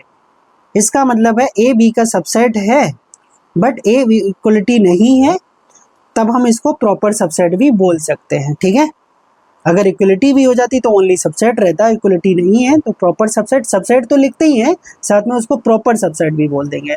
अब यहाँ से मेन कहानी आती है और इस तरह का क्वेश्चन पूछा भी गया है। अब जरा ध्यान से देखो, जैसे मेन करली ब्रैकेट देखा करो बाहर ये, अब इसके अंदर जितने भी नंबर आएंगे वो सब हो जाएंगे एलिमेंट, चाहे वो ब्रैकेट के अंदर आए या ब्रैकेट के अंदर ना आए, वो सब एलिमेंट होंगे। कौन सी? केवल एक आउटर मोस्ट जो है हमारी, उस ब्रैकेट को अंदर जितना कुछ लिखा है वो सब एलिमेंट है। ठीक है, और उन एलिमेंट को दोबारा, एक सिंगल सिंगल एलिमेंट को दोबारा अगर करली ब्रैकेट के अंदर बंद कर दिया जाए तो वो क्या कहलाता है? ठीक है, तो वो उसमें बिलोंग करेगा ए में। ठीक है, तो वो उसका क्या बन जाएगा? सबसेट हो जाएगा। भाई अगर मान लो अगर हमने ब्रैकेट लगा दी तब तो सबसेट हो जाएगा, एलिमेंट थोड़ी ना होगा। एलिमेंट तो तब होता है जब हम उनके अंदर कुछ नहीं लगाएंगे। अब इस चीज को हमें समझना है, इसी चीज को समझ लेते हैं। जैसे 1 और ब्रैकेट के अंदर लिखा है 2 3 और 4, ये लिखा है, सेट ए है। तो यहाँ पे ए के एलिमेंट क्या है? तो पहले मैं बता देता हूँ एलिमेंट्स क्या हैं। तो 1 एलिमेंट है, 2 3 इसका एक एलिमेंट है, 4 भी इसका एक एलिमेंट है। तो एलिमेंट को सिंपली हम लिखते हैं कि 1 बिलोंग्स टू ए, ठीक चलेगा, 2 3 बिलोंग्स टू ए, ठीक है, 4 बिलोंग्स टू ए। तो जो सेट को सिर्फ बिलोंग्स का साइन लगाते हैं। ठीक है, अब मान लो मैंने इसी 1 के अंदर ब्रैकेट का यूज कर लिया, तब ये सबसेट बन जाएगा। ठीक है, क्या बन जाएगा? सबसेट बन जाएगा। क्लियर है?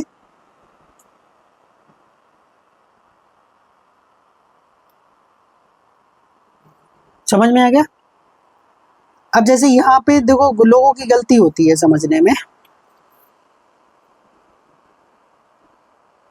ठीक है, अब गलती कहाँ पे होती है? अब जैसे मान लो मैंने 4 के अंदर भी लगा दी ब्रैकेट, तो ये भी क्या हो गया? सबसेट हो गया। और अगर 2 और 3 पहले से ब्रैकेट के अंदर थे बट इसके अंदर एक और ब्रैकेट लगानी पड़ेगी तब ये जाके सबसेट होगा। अगर सिंपली 2 3 एक ब्रैकेट लगा के ऐसे लिखा है तो ये गलत है, ये क्या है? रॉन्ग है। क्यों रॉन्ग है? क्योंकि इसके अंदर एक ब्रैकेट पहले से ही लगी हुई थी ना, और किसी भी एलिमेंट को हमें सबसेट दिखाना है तो उसके ऊपर एक और ब्रैकेट लगाना पड़ेगा। ठीक है, समझ में आ गया होगा ये चीज। तो वही लिखा है, एक ब्रैकेट जो लिखा था उसी को सीधे सीधे उठा लिया, तो ये तो क्या है? ये एलिमेंट है, ठीक है, बट ये सबसेट नहीं है। ठीक है, इन ब्रैकेट्स के अंदर जो भी लिखा है वो एलिमेंट है, और एलिमेंट के ऊपर दोबारा अगर करली ब्रैकेट लगाते हैं तब वो सबसेट बन जाएगा। ठीक है, आगे चलिए। ये तो वही है, on recurring this statement we get, अब ये सबसेट हो जाएगा। ठीक है, every set is a subset of itself, क्योंकि कोई भी सेट खुद का सबसेट होता है। जैसे मैंने ये लिख दिया सेट ए के अंदर मान लो 2 एलिमेंट है 1 और 2, तो ए के अंदर बिलोंग करेगा क्योंकि दूसरा ए है तो यही वाला, तो ए क्या इक्वलिटी के साथ होल्ड करेगा। दूसरा ए मान लो यही, फिर से लिख दो, अब समझ में आ जाएगा। तो इसके सारे एलिमेंट इसके अंदर आ रहे हैं ना, तो कोई भी एलिमेंट जो, कोई भी सेट जो होता है वो खुद का सबसेट होता है। एवरी सेट, ठीक है, is a subset of itself. अब empty set is a subset of every set. ठीक है, एम्प्टी सेट जो होता है वो सभी का सबसेट होता है। अभी समझ में आएगा कैसे होता है, अभी मैं पूरा बना के दिखाऊंगा कि किसी भी सेट के कितने सबसेट्स होते हैं और कैसे लिखे जाते हैं। तो एम्प्टी सेट जो है वो सभी सबसेट्स का क्या है? Set. Empty set is a subset of every set. जैसे बात करें, 1 खुद किसी से डिवाइड नहीं होता बट 1 सबको डिवाइड कर देता है। जैसे 1 2 लिखा 1 डिवाइड कर देगा, 3 लिखा 1 डिवाइड कर देगा, 4 लिखा 1 को भी 1। तो 1 सबको डिवाइड करता है, 1 केवल 1 से ही डिवाइड होता है, बाकी किसी से डिवाइड नहीं होता। यही कहानी यहाँ पे है कि एम्प्टी सेट सबका सबसेट होता है, प्रत्येक, ठीक है, सेट का सबसेट होता है, बट प्रत्येक सेट खुद का सबसेट होता है। अब यहाँ पे लिखा है total number of subsets of a set containing n elements. यहाँ पे बोला गया है कि एक सेट में अगर n एलिमेंट्स हैं तो टोटल नंबर ऑफ जो सबसेट्स होते हैं वो कितने होते हैं, n होते, 2 की पावर n होते हैं। अब इस चीज़ को जरा यहाँ पे मैं दैट इज करके समझाना चाहूँगा कि जैसे मान लो, पहले एक सेट लिखते हैं फिर तुम्हें समझाते हैं, रख ध्यान से। यहाँ पे मान लो मैंने एक सेट लिख दिया 3 एलिमेंट्स का, 1 2 3। तो पहले अभी हम देखेंगे इस कहानी के अकॉर्डिंग, हमने बोला कि अगर किसी सेट में n एलिमेंट है, किसी सेट में n एलिमेंट है तो टोटल सबसेट्स कितने बनेंगे, 2 की पावर n बनेंगे। अगर यहाँ पे 3 है तो इसके कितने बनने चाहिए, 2 की पावर 3 मतलब 8 बनने चाहिए। कितने बनने चाहिए, 8। अब वो 8 कैसे बनेंगे, ध्यान से देखो। तो सबसेट्स लिखना है, ध्यान एक चीज़ और बताऊंगा अभी मैं, सबसेट्स लिखते समय सिर्फ कॉमा का यूज करेंगे, करली ब्रैकेट का यूज नहीं करेंगे, ठीक है, नंबर को अलग अलग लिखने के लिए। पहला एम्प्टी सेट, एम्प्टी सेट बोला सभी का सबसेट होता है, तो सबसे पहले एम्प्टी मतलब 0 एलिमेंट वाला जिसमें कोई एलिमेंट नहीं है। फिर 1 एलिमेंट वाले सारे करेंगे, 1 वाले, यहाँ कॉमा नहीं रहेगा, 1 एलिमेंट वाले, ठीक है। तो 0 वाला हो गया, ये 3 1 वाले हो गए मेरे भाई। अब 2 वाले लिखेंगे, तो पहले 1 के साथ कर लो 2 का, फिर 1 के साथ किसका कर लिया, 3 का, ठीक है, फिर 2 के साथ 3 का। अब तुम सोचो 3 के साथ 1 नहीं करना भाई, उल्टे सीधे एक समान होते हैं सेट में दोबारा। ये कौन कौन से हो गए, 2 एलिमेंट वाले। अब एक बचा है सिर्फ 3 एलिमेंट वाला, 1 2 और 3, ठीक है। तो ये बन गया। अब देखो 1 2 3 4 5 6 7 8 बन गए 8। तो यहाँ से क्या कंडीशन क्लियर हुई कि जितने भी अगर मान लो n एलिमेंट्स हैं तो पहले में कौन सा 0 वाले चुनेंगे, फिर NC 1 वाले, फिर 2 वाले, फिर 3 वाले, फिर n वाले। और ये बाइनोमियल में आपको पढ़ाया है, ये क्या है, ये 1 प्लस x की पावर जो n होता है उसमें x की जगह भी 1 है, तो 1 प्लस 1 मतलब 2 की पावर n। ये पूरा बाइनोमियल में डिटेल में पढ़ाए हैं, तो वही लिखा गया है। पहले मतलब 0 एलिमेंट चुनेंगे जो एम्प्टी सेट है, फिर 1 वाला, फिर 2 वाले, ऐसे ही चल के फिर n टोटल वाला, ठीक है। तो ये क्या बनेगा, 1 प्लस 1 की पावर n, दैट मीन्स 2 की पावर n। समझ में आ गया होगा। इसको चाहे तो आप एक्स्ट्रा बढ़ा सकते हो, बाकी बाइनोमियल में सारा बता चुके हैं। तो इसमें क्या करना है, अगर बाकी पूछे नंबर ऑफ प्रॉपर सबसेट्स, ठीक है, तो वो एक कम कर देते हैं, नंबर ऑफ प्रॉपर सबसेट्स में एक कम हो जाता है, ठीक है, ध्यान रखेंगे। तो जो एलिमेंट खुद होता है उसको हम प्रॉपर बोलते हैं। जैसे यहाँ देखिएगा, जैसे ये वाला जो तीनों, जैसे ये जो सेट था और ये आ गया, तो यही हमारा प्रॉपर है, बाकी सब जो है हमारे वो इम्प्रॉपर है। ध्यान रखना ग्रुप के अंदर अलग है बट सेट्स के अंदर अलग कहानी है, ठीक है ना। बस सेट वाला ग्रुप में मत लगा देना कि खाली खुद वाला प्रॉपर होता बाकी सब इम्प्रॉपर होते हैं, नहीं, सेट के अंदर अभी कहानी अलग चलेगी थोड़ी सी। अभी जब ग्रुप के अंदर, जब ग्रुप में पहुंचोगे तो वहां अलग बताएंगे थोड़ा, ठीक है। तो समझ में आ गया, एक प्रॉपर होता है बाकी सब इम्प्रॉपर होते हैं, तो इसलिए 2 की पावर n में से 1 घटा देंगे तो वो क्या हो जाएंगे, ठीक है, प्रॉपर सेट आ जाएंगे। तो क्या लिखा, because it self set only improper set, ठीक है, इम्प्रॉपर। तो जो क्या लिख दिया, सॉरी, इम्प्रॉपर लिखना था वो उसको प्रॉपर लिख दिया, इम्प्रॉपर, ठीक है, सॉरी। जो सेट खुद होता है उसको इम्प्रॉपर बोलते हैं, बाकी सारे के सारे क्या रहते हैं, प्रॉपर, क्योंकि जब इम्प्रॉपर निकल जाएगा तभी तो प्रॉपर बचेंगे, ठीक है। तो जो इटसेल्फ सेट होता है वही इम्प्रॉपर होता है, बाकी के सारे कैसे होते हैं, प्रॉपर होते हैं। क्लियर है, आगे बढ़िए। तो आपने यहाँ पे समझ लिया कि कैसे लिखे जाने हैं और कौन कौन से होते हैं, ठीक है। अब जैसे देख लो, इसके हमें बोल रहे हैं कि सबसेट लिखिए 1 2 के, तो 1 2 के कितना, 2 की पावर 2 4 होना चाहिए। तो पहले कौन सा लिखेंगे, 5 0 वाला, फिर 1 वाले और फिर टोटल, ठीक है। ऐसे ही अगर यहाँ पे जो दूसरा लिखा है, राइट डाउन प्रॉपर सबसेट लिखने हैं, तो प्रॉपर सबसेट में क्या करना है, खुद को छोड़ देना है, तो 0 वाला रहेगा 1 वाला रहेगा। अब 2 खुद थे तो 2 वाला नहीं लिखेंगे, ठीक है। इसके प्रॉपर अभी लिख के बताएं, 5 1 वाले, 0 वाला 1 रहेगा, 1 वाले 3 रहेंगे, 2 वाले भी 3 रहेंगे, तो 3 और 3 6, 1 0 वाला और 1 टोटल वाला, ठीक है। तो टोटल हो गए 8 एलिमेंट। ये डेफिनेशन से बता रहा हूँ, ठीक है, कि 8 कैसे हुए। आगे बढ़ते हैं।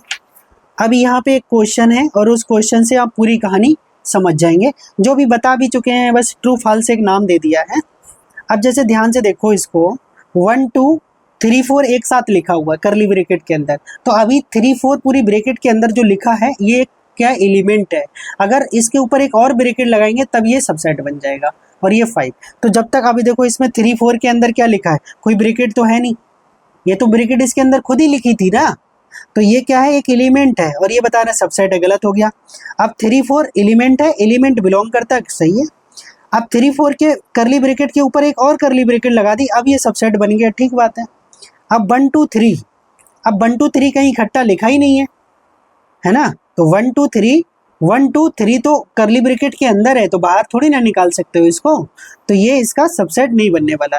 3 इसका सबसेट नहीं बनेगा क्योंकि 3 और 4 एक साथ लिखे हुए हैं, ठीक है। 3 सबसेट नहीं होगा। 5 ए के अंदर दिख रहा है क्या, नहीं दिख रहा है। सबसेट तो होता है बट वो ए के अंदर कंटेन नहीं करता, ये ध्यान रखना है। 5 सबसेट तो होता है बट कंटेन नहीं करता, ये चीज दिमाग में बिठा लेना, ठीक है।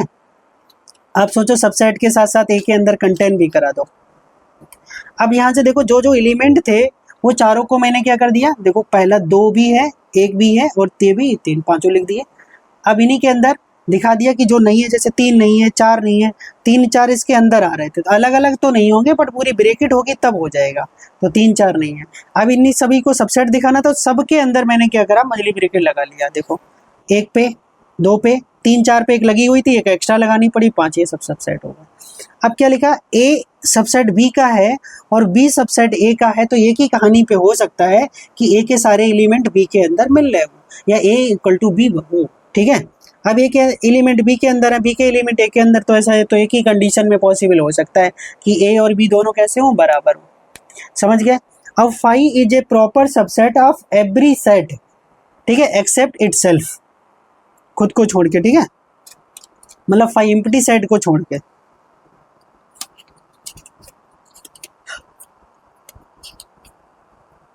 आगे लिखिए।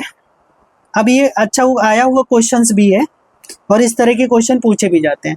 लिखा टू फाइनाइट, यहाँ ई ऐड कर लेना, two finite set having m and n element, मतलब 2 सेट हैं जिसके अंदर एक के अंदर m एलिमेंट है, दूसरे के अंदर n एलिमेंट है, ठीक है। The numbers of subsets of the first set is 112 more than that the second set, मतलब पहले के अंदर जो नंबर ऑफ एलिमेंट्स हैं वो सेकेंड के अंदर से 112 एलिमेंट ज़्यादा हैं। The value of m and n are respectively, इसका मतलब सिंपल शुद्ध हिंदी में समझिए, आपके पास 2 सेट है जिसमें एक के अंदर m एलिमेंट है, दूसरे के अंदर n एलिमेंट है, और एक सेट में, पहले सेट में सेकेंड सेट से कितने एलिमेंट ज़्यादा हैं, 112 एलिमेंट ज़्यादा हैं। तो सिंपल सी डेफिनेशन है भाई, ए के अंदर m एलिमेंट है तो इसके अंदर टोटल सबसेट कितने होंगे, 2 की पावर पे चला जाएगा। बी के अंदर कितने एलिमेंट है भाई, n, तो ये कितने हो जाएंगे, 2 की पावर n। अगर हम इन दोनों को बराबर कर देते, इन दोनों को बराबर किया जा सकता था, कब बराबर किया जा सकता था, अभी हमने इक्वल लगा दिया, बट पहले वाले में कितने हैं, 112 एलिमेंट ज़्यादा हैं, तो पहले में तो ऑलरेडी ज़्यादा है ना। तो अगर हमें चिन्ह लगा दिए बराबर का, तो जो छोटा है उसमें ऐड करेंगे तभी तो बड़े के बराबर हो पाएगा। तो हमने क्या किया, जो छोटा था उसमें 112 जोड़ दिया, बड़े के बराबर पहुंच गए, ठीक है। आगे बढ़ते हैं, बहुत ज़्यादा नहीं, थोड़ा सा ही बचा है, बट धीरे धीरे अभी करेंगे तो हो जाएगा। अब यहाँ समझिएगा क्या लिखा है, 2 की पावर m माइनस 2 की पावर n बराबर 112 दिया हुआ है, मतलब जो दूसरी साइड था उसको दूसरी साइड उठा लिया। अब जो छोटा था n को हम कॉमन कर लिए, तो क्या बचा, 2 की power m minus n minus 1 बचा। अब ये कैसी कंडीशन में है उसको जरा समझिएगा। अब इसको हमने क्या किया, जो हमारा 112 था उसके गुणनखंड के लिए 2 से 4 बार कटा और 7 आ गया, ठीक है, 2 से 4 बार कटा और 7 आ गया, ठीक है। अब हमने क्या किया, जो पहला नंबर जैसे ये लिखा है ना, इसको एक और तरीके से भी मैं लिख सकता था, जैसे ये लिखा है, समझने के लिए अगर मैं बात करूं तो 2 की पावर 4 और जो 7 लिखा है ना, इसको 2 की पावर 3 माइनस 1 लिखा जा सकता था, लिखा जा सकता था। तो सीधे सीधे जो बाहर पावर होती वो 4 पावर के बराबर होती, जो m माइनस n होता वो सीधे 3 पावर के बराबर हो जाता। तो ऐसे भी लिख सकते थे, कोई कन्फ्यूजन वाली बात नहीं है, बाकी आपकी श्रद्धा, जैसे लिखना चाहो, ठीक है। तो हमने क्या कर लिया, 2 की पावर n इक्वल टू 2 की पावर 4 हो गया, तो n बराबर 4 हो गया। सेकेंड नंबर होगा वो 7 के बराबर होगा, 1 उधर भेज दिया, 8 हो गया, तो 2 की पावर 3 हो गया। और डायरेक्टली भी अगर हम यहाँ से देखते तो भी हमें 3 ही दिख रहा था, क्योंकि माइनस तो इधर भी 1 हो रहा था ना, तो ये हो गया 3। तो n की वैल्यू 4 है, m माइनस n 3 है, इसका मतलब ये 3 उधर चला जाएगा, 4 उधर चला जाएगा, 7 हो गया। इसका मतलब m की वैल्यू 7 है और n की वैल्यू 4 है। इसका मतलब m और n में जो नंबर ऑफ एलिमेंट्स हैं वो कितने हो गए, 4, 7, 4 हो गए। ठीक है, अब ऑप्शन बी हो गया हमारा करेक्ट। पीछे 4 ऑप्शन थे, उनमें से एक ऑप्शन है। अब बात करते हैं पावर सेट पे चलते हैं। पावर सेट क्या होता है? पावर सेट में जरा ध्यान से समझेंगे। पावर सेट, ठीक है, it is a set of all subsets, मतलब जितने सबसेट्स होते हैं उनको अगर हम फिर से कर्ली ब्रैकेट के अंदर बंद कर दें, जैसे यहाँ पे देखो मैंने ये एक सेट लिखा था, कितने एलिमेंट का, 3 का सबसेट लिखा था। तो इसको दोबारा अगर एक नंबर इधर लिखा है, इसको अगर हम दोबारा कर्ली ब्रैकेट के अंदर बंद कर दें तो ये क्या बन जाएगा, proper subset, sorry power set बन जाएगा ए का। Set of all subsets, the collection of all subsets is called A power set. ठीक है, तो कलेक्शन बोलो या ऑल सेट्स बोल दो, एक ही चीज है। If it is a set of all subsets, ठीक है, of A given set A denoted by P A. P A का मतलब पावर सेट। ठीक है, अब मान लेते हैं अगर ए के अंदर नंबर ऑफ एलिमेंट n है, then number of elements in power set कितने हो जाएंगे, 2 की पावर n। भाई होता तो सबसेट ही है, उस सबसेट को हमें सेट बनाना होता, बस कर्ली ब्रैकेट के अंदर बंद करना है। ठीक है, ऐसे भी लिख सकते हो, या ठीक है नंबर ऑफ एलिमेंट्स इतना बड़ा ना लिखो हिंदी में, तो पावर सेट के बाहर n लिख दो। ये पी ए मतलब पावर सेट। अब बड़ी ब्रैकेट लगाना, क्योंकि 2 छोटी ब्रैकेट फिर मजा नहीं आएगा, देखने में अच्छा भी नहीं लगता। तो n क्या है, नंबर ऑफ एलिमेंट किसके अंदर, पावर सेट ऑफ ए। ए के पावर सेट के अंदर नंबर ऑफ एलिमेंट कितने होते हैं, 2 की पावर n होते हैं। अब अगर हम बात करें number of subsets in power set, अब पावर सेट तो पहले सबसेट हो गया, अब जितने नंबर आए उससे फिर पावर से सबसेट बन जाएंगे, तो वो फिर से 2 की पावर पे चला जाएगा ना। तो 2 की power n into power set of A, या 2 की power number of in power set. ठीक है भाई, अगर पावर सेट का ही सबसेट बनाना है, अब जरा ध्यान से देखो, मैं एक छोटा नंबर लेके आपको ये कहानी क्लियर करता हूं कि मतलब क्या है इसका। आज पहला लेक्चर है इसलिए थोड़ा स्लो चलेगा। ठीक है, अब जैसे मान लो मैं एक छोटा सा एलिमेंट लेता हूं जिसके अंदर 2 एलिमेंट हैं, इसके पहले सबसेट्स लिखते हैं, सबसेट्स ऑफ ए। क्या क्या बनेंगे भाई, 4 बनेंगे, क्योंकि आप जानते हैं 2 की पावर 2 बराबर 4 होता है। तो एक तो 5 बनेगा, एक 1 वाला बनेगा, और एक 2 वाला बनेगा, और एक ये खुद बनेगा। ठीक है, ये बाकी 3 प्रॉपर होते हैं और एक इम्प्रॉपर होता है खुद वाला। अब इसको अगर एक फिर से ब्रैकेट में बंद कर दिया जाए, अब पावर सेट ऑफ ए बना लेते हैं। ठीक है, हिंदी में नहीं लिख रहा हूँ पूरा, मतलब खाली पी ए लिख दिया। अब इसी को क्या कर लेना है, एक कर्ली ब्रैकेट के अंदर बंद कर लेना। ठीक है, तो ये क्या बन जाएगा, पावर सेट बन जाएगा। क्लियर है? अब जरा ध्यान से देखो, जो नंबर इसके अंदर थे वही नंबर तो इसके अंदर थे। तो आपने अभी क्या पढ़ा था, डेफिनेशन यही तो पढ़ी थी कि n जो है वो पी ए क्या होता है, जितने ए के अंदर नंबर ऑफ एलिमेंट होते हैं वही हमारे पावर सेट के अंदर होते हैं। यही सबसेट के अंदर भी भाई सबसेट को ही केवल सेट बनाया गया, तो नंबर थोड़ी ना बदल गए। अब इनने पूछा है कि सबसेट्स ऑफ पावर सेट, किसके सबसेट्स ऑफ पावर सेट के सबसेट, तो ये 4 नंबर है भाई। अब 4 के जब बनाओगे तो 2 की पावर 4 16 बनेंगे जाके। अब 16 बनाने में बहुत टाइम लगेगा, फिर भी मैं चलो बना के दिखा देता हूँ। एक तो 5 आएगा, फिर सिंगल सिंगल वाले सब लिख लो। एक तो खुद 5, ये वाला 5 ये नहीं है, ये अलग 5 है, इनके अंदर फिर से लिखना पड़ेगा। 5 एक हो गया, फिर ये 1 हो गया, और ये 2 हो गया, और ये 1 2 हो गया। ठीक है, अभी हमने सिंगल सिंगल वाले लिख दिए, अब डबल वाले लिखेंगे। पहले 5 के साथ सब ले लो, तो अब क्या होगा, 5 1। ठीक है, ये एक बन गया। फिर दूसरा 5 के साथ 2 वाला ले लो, फिर 5 के साथ 3 वाला ले लो। ठीक है, फिर 5 के साथ 3 वाला नहीं तो सॉरी, ये 1 2 वाला था, 5 के साथ 1 कामा 2, ये 1 कामा 2 कर लो, 1 कामा 2, ये कर्ली ब्रैकेट के अंदर 1 कामा 2 लिखा है। तो 5 के साथ भी हो गए। अब हम 1 के साथ देखेंगे कौन कौन सा आ सकता है, तो कर्ली ब्रैकेट बनाएंगे, तो 1 and 2। ठीक है, फिर 1 के साथ अगले वाला आ सकता है,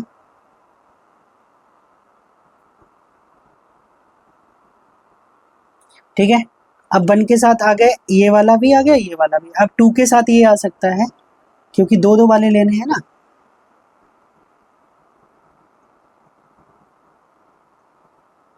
ठीक है, 2 के साथ अब 3 के, इसके आगे कुछ है ही नहीं तो उसके साथ तो कुछ लेना नहीं है। अब दो दो वाले के साथ 3 3 वाले बना लो। अब तो 3 3 वाले बनाएंगे तो ये बनाने के लिए कभी नहीं आएंगे। वही कहना ये चाह रहे थे, जैसे इसके अंदर 4 एलिमेंट थे, पावर सेट के अंदर कितने एलिमेंट थे? 4।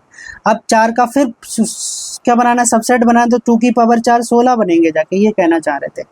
ठीक है, सबसेट सब पावर सेट फिर 2 की पावर n हो जाता है। तो सबसेट सब पावर सेट क्या होगा? 2 की power n into power set of A, ये बन जाएगा। ठीक है, अब 3 3 वाले देख लो क्या होगा? 5 1 और 2, ये हो गया, ये 3 एलिमेंट आ गए। फिर 5 के साथ ही कौन सा 1 वाला हटा दो अभी चाहो तो, 2 एक हटाते जाओ और एक आगे लिखते जाओ। तो 5 के साथ मान लो 2 वाला लिख दिया और 1 2 वाला लिख दिया।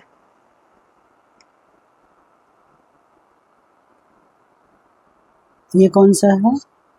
2 वाला और एक 1 2 वाला, 1 2 एक में ही है, सॉरी, ये 1 कामा 2 लिखा हुआ है। बंद हो गया, 1 2 3 हो गए। अब क्या लिख सकते हो? 5 के साथ हो गए। अब मान लो हमें 1 वाला 2 वाला और 1 2 वाला, ये लिख सकते हो। कितने हो चुके हैं देखें, 1 2 3 4 5 6 7 8 9 10, सॉरी ये 10, फिर से गिन लो, 1 2 3 4 5, ये पूरा यहाँ से यहाँ तक 6 7 8, ये पूरा 9 10 11 12 13 14। ठीक है, अब एक कौन सा बच्चा है? एक तो फुल वाला बच्चा होगा और उससे पहले एक और बच्चा होगा 3 वाला, जिसमें हम किस किस को लिख सकते हैं? एक तो हमने 5 के साथ लिख दिया था, और तो 3 3 वाले के साथ 3 बने, कितना? एक तो 5 1 2 हो गया, एक 5 2 और ये हो गया, एक 1 2 के साथ हो गया,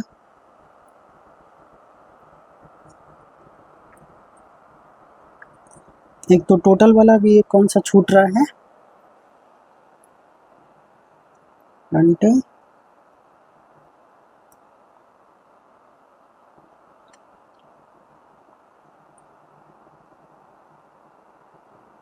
इसमें हमने क्या छोड़ा?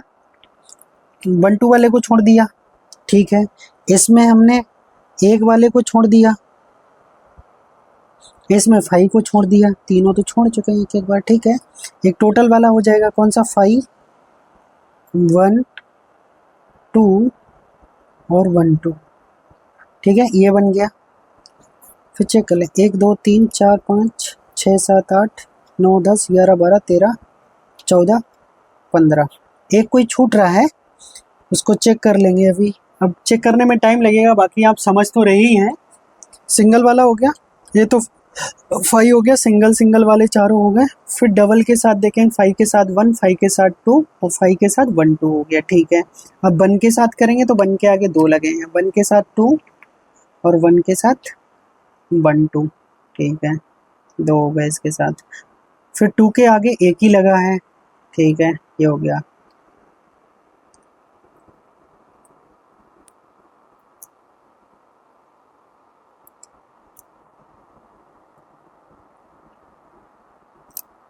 उसके बाद 5 के साथ 1, 5 के साथ 2, 5 के साथ 10,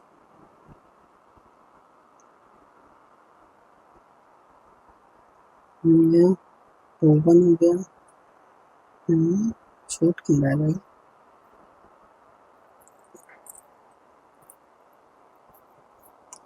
तो 1 2 हो गया।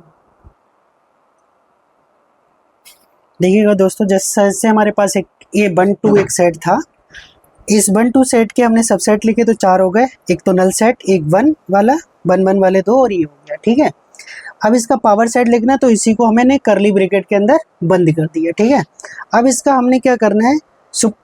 Subset of power set. अब इन चारों का बनाना पावर सेट, हमने बोला था 16 बनेंगे, ठीक है। तो अभी मैंने इसको क्लियर भाषा में लिखा है, अब समझ लीजिए। देखो तो सबसे पहले तो एक 5 आता है, उसके बाद ये सिंगल का एक एक एक 4 बन गए। तो एक सिंगल सिंगल वाले बन गए 4, टोटल यहाँ तक कितने हो गए भाई 5, ठीक है। अब दो दो वाले 5 के साथ 1, 5 के साथ 2 और 5 के साथ 1 2 वाला, यहाँ से कितने मिल गए 3, मतलब दो दो वाले के साथ 3 यहाँ पे और 3 यहाँ पे। कौन कौन से, अभी 6 बनने हैं दो दो के साथ। आप जानते हो ना 4 में से 2 लेना, तो 4C2 कितने बनेंगे 6 बनेंगे अगर आपकी कहीं गलती हो रही है। और एक एक के कितने बनेंगे 4C1 4 बनेंगे, तो देखो 4 बन गए, एक एक वाले 4। और 4C0 के कितने बनेंगे 1 बनेगा, 1 बना हुआ है, तो 1 और 4। ऐसी 4C3 के कितने बनेंगे 4, और 4C4 का कितना बनेगा 1। तो 4 और 1 5, 5 और 6 11, 11 और 4 15 और 1 कितना हो जाएगा 16। आप काउंट भी कर सकते हो। तो देखो 5 के साथ 1, 5 के साथ 2, 5 के साथ 1 2 वाला, अब फिर 1 के साथ 2 वाला, 1 के साथ 1 2 वाला, अब 2 के साथ 1 2 वाला। तो 1 2 3, ये 2 3, 1 2 3 4 5 6, तो दो दो वाले टोटल कितने बन गए 6। एक वाला 0 वाला 1 ऐसे लिखो 1, और ये बन गए 4, यहाँ तक की काउंटिंग ठीक चल रही है 1 4 6। अब 3 3 वाले 4 बनने चाहिए, कौन कौन सा 1 2 3 ले लिया, ठीक है। उसके सॉरी 5 1 2, अब 5 के साथ 2 1, 5 2 और 1 2 वाला, और फिर 1 2 1 2 1 2 वाला, ठीक है, और 5 1 2 1 2 वाला। देखो इसमें हमने किसको छोड़ा, जरा ध्यान से समझिएगा। इसमें हमने 2 को छोड़ा, ठीक है, इसमें हमने 1 को छोड़ा, इसमें हमने 5 को छोड़ा, ठीक है, और इस वाले में हमने 2 को छोड़ दिया, क्योंकि 2 इसमें भी आ रहा था, 2 इसमें भी आ रहा था, 2 इसमें, 2 नहीं छोटा 2 ही, तो हर बार यही वाला छूट रहा था। 1 2 3 4, तो इसके कितने मिल गए 4, ये भी काउंटिंग ठीक है। उसके बाद फाइनल वाला 1, तो टोटल कितने हो गए आपके पास 1 4 5 और 6 11, 4 15 और 1 16, ठीक है। तो ऐसे 16 बनेंगे, बट अपने को इतना लंबा क्या करने की जरूरत है। अब मैंने अगर स्टार्ट किया तो बता दिया आपको। क्या बताना चाह रहा था, number of subsets in power set क्या होता है 2 की power number of in power set. आगे देखते हैं, उसके बाद हमारा वेन डायग्राम स्टार्ट होगा। तो ये क्या लिखा है, number of subsets of the power set of set ए। तो ए के पावर सेट में नंबर ऑफ सबसेट चाहिए, तो यहाँ पे नंबर कितने भाई 3, तो नंबर ऑफ सबसेट कितने बनेंगे 2 की पावर 3 मतलब 8। अब 2 की पावर 8 फिर चला जाएगा, समझ गए 256। पहले तो हमने पावर सेट के अंदर नंबर देख लिए 8 बन गए, अब 2 की पावर 8 कितना हो गया। तो पहले चाहो तो ऐसे भी निकाल सकते हो, number of power set, number of element लिखना है, नंबर ऑफ काट का element in a power set, power set लिखो या पीए लिखो। तो 2 की पावर 3 वो कितने हो गए 8। अब 2 की पावर 8 करोगे तो 256 हो जाएगा, ठीक है। अच्छा वो नीचे लिख दिया था, ठीक है, ध्यान नहीं दिया। यहाँ देखो क्या लिखा है, अगर ए क्या है, ए एक ऐसा सेट है जो 1 2 का पावर सेट है, ठीक है। Where P is denote the power set then which one of the following is correct. तो ये पावर सेट है, जरा ध्यान से देखो। पावर सेट को पहले ए को हम सेट के फॉर्म में लिखें, अर्थात इनका पावर सेट बना लो पूरा। कैसे बना जाएगा, पहले ये नंबर है तो इसका पहले सबसेट लिख दो 1 2 का, 5 1 2 1 2, ठीक है। पी हट गया क्योंकि करली ब्रैकेट का यूज कर लिया, तो इसका पावर सेट बन गया। तो इसके अंदर नंबर ऑफ एलिमेंट कितने हो गए 4। अब जो एक एक सिंगल सिंगल है वो सब क्या होंगे नंबर होंगे, मतलब बिलोंग करेंगे, और इन्हीं सिंगल सिंगल के अंदर फिर से करली ब्रैकेट लगा दोगे तो वो सबसेट हो जाएगा। तो ऐसा देखो इसमें सिंगल, अब तो 1 2 तो वैसे ही नहीं है यार अपने पास, उसके अंदर तो डबल ब्रैकेट होनी चाहिए ना 1 2 के पास, तो बट इनने सिंगल, ये गलत हो गया। 1 नहीं है भाई, इसके अंदर क्या है 1 पे ब्रैकेट है खाली, ये वैसे भी नहीं है 5 वाला, ये डज नॉट कर रहे हैं जबकि है यहाँ पे 5। तो 1 2 ठीक है, क्या है सेट है, तो 1 2 सेट है, इसलिए हमारा सही हो गया है डी ऑप्शन। समझ में आ गया, इसलिए डी ऑप्शन क्या हो गया सही हो गया, समझ में आ गया होगा, बहुत ही आसान चीज थी ये। अब देखो सो दैट, यहाँ पे क्या लिखा है, ये 5 का पावर सेट, फिर जो आएगा उसका फिर पावर सेट, जो आएगा उसका फिर पावर सेट, और उसके अंदर नंबर बोल रहे हैं 4 है। तो सबसे पहले 5 का पावर सेट क्या बन जाएगा, ये बन जाएगा, ठीक है, क्योंकि 5 तो नल सेट है ना, और नल सेट के का पावर सेट के मतलब सबसेट क्या होगा 5 होगा। ठीक है। अब उसका पावर सेट लिखना है तो उसको करली ब्रैकेट में बंद कर दिए। अब इसके अंदर फिर तो एक एलिमेंट है तो एक फाइव लिखा जाएगा और एक एक एलिमेंट लिख दिया जाएगा। अब दो बन गए। अब दो के जब बनाएंगे तो चार बनेंगे, एक ये वाला, एक तो फाइव, एक ये वाला, एक ये वाला और एक इन दोनों का कंबाइन वाला। ठीक है, तो यही कितने हो गए, चार हो गए। ये चेक करना था, अच्छा क्वेश्चन है। अब यहाँ से आता है वेन डायग्राम। ठीक है, चलिए भाई आगे सीख लेते हैं। बहुत ही अच्छा टॉपिक आ रहा है हमारे पास। ठीक है, वेन डायग्राम। वेन डायग्राम से हमें चीज़ों को समझना है और इसको डिटेल में, इसका एक सेकेंड लेक्चर होगा और ठीक है उसमें क्लियर हो जाएगा, क्योंकि आधी चीज़ें इसमें हैं और आधी चीज़ें सेकेंड में आ जाएंगी। ठीक है, तो ज़रा समझिएगा। Venn diagram of and operation on sets. तो ये क्या है, यू रिप्रेजेंट द रेक्टेंगल, मतलब जो बड़ा वाला रेक्टेंगल हो उसका यू मतलब union, sorry universal. A comma B represented by A circles. तो ए और बी जो को सर्कल से डिनोट किया गया है और रेक्टेंगल को यूनिवर्सल दिखाया गया है। ठीक है, अब हमें यहाँ पे कुछ चीज़ों को समझना है। क्लियर है? अभी हमने क्या किया, अभी ऐसा कुछ नहीं किया है, जो यहाँ सिर्फ ये बताया गया कि यूनिवर्सल क्या है। ठीक है, तो यू फॉर यूनिवर्सल, पूरे रेक्टेंगल को यू बोला है। सेट ए को देखो, ए के अंदर 1 2 और 3 आ रहा, 3 दोनों के अंदर था इसलिए वो कॉमन में आ गया। ठीक है, ए के अंदर भी, और ये सर्किल है वो ए बी को डिनोट कर रहे हैं। अब आगे समझेंगे यूनियन इंटरसेक्शन। अभी यूनियन इंटरसेक्शन नहीं समझा रहा हूँ। अब इसमें हमें क्या क्या पढ़ना होता है सेट में, वो चीज़ें समझेंगे। क्या पढ़ना है, intersection, union, difference, complement and cross product, ये चीज़ें हमें समझना है। ठीक है, इतनी 5 चीज़ों को हम जानेंगे। क्रॉस प्रोडक्ट कहाँ से आ गया, सिमेट्रिक डिफरेंस होगा।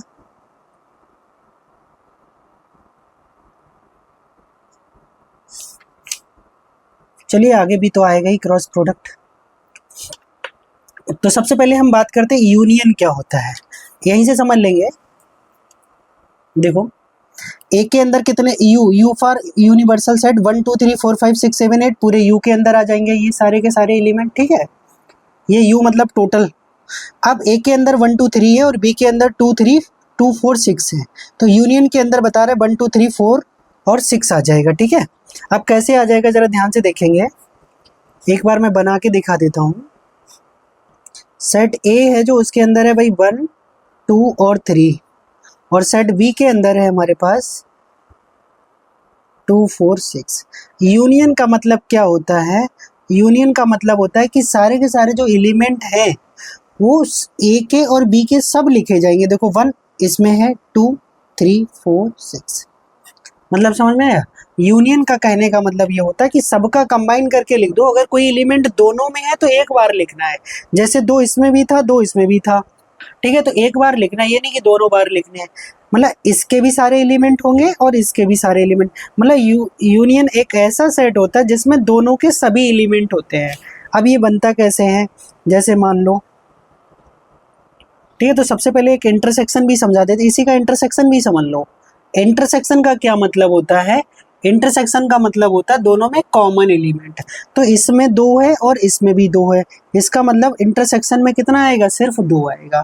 तो जो बीच में इंटरसेक्शन का मतलब कॉमन पोर्शन, तो ये साइड ए है और ये साइड बी है, तो ये जो पोर्शन दिख रहा है 2, इसमें सिर्फ 2 आएगा। क्यों आएगा, क्योंकि ये ए का भी है और बी का भी है, अर्थात वो एलिमेंट जो ए में भी हो और बी में भी हो, तो ऐसा एलिमेंट क्या है, 2 है।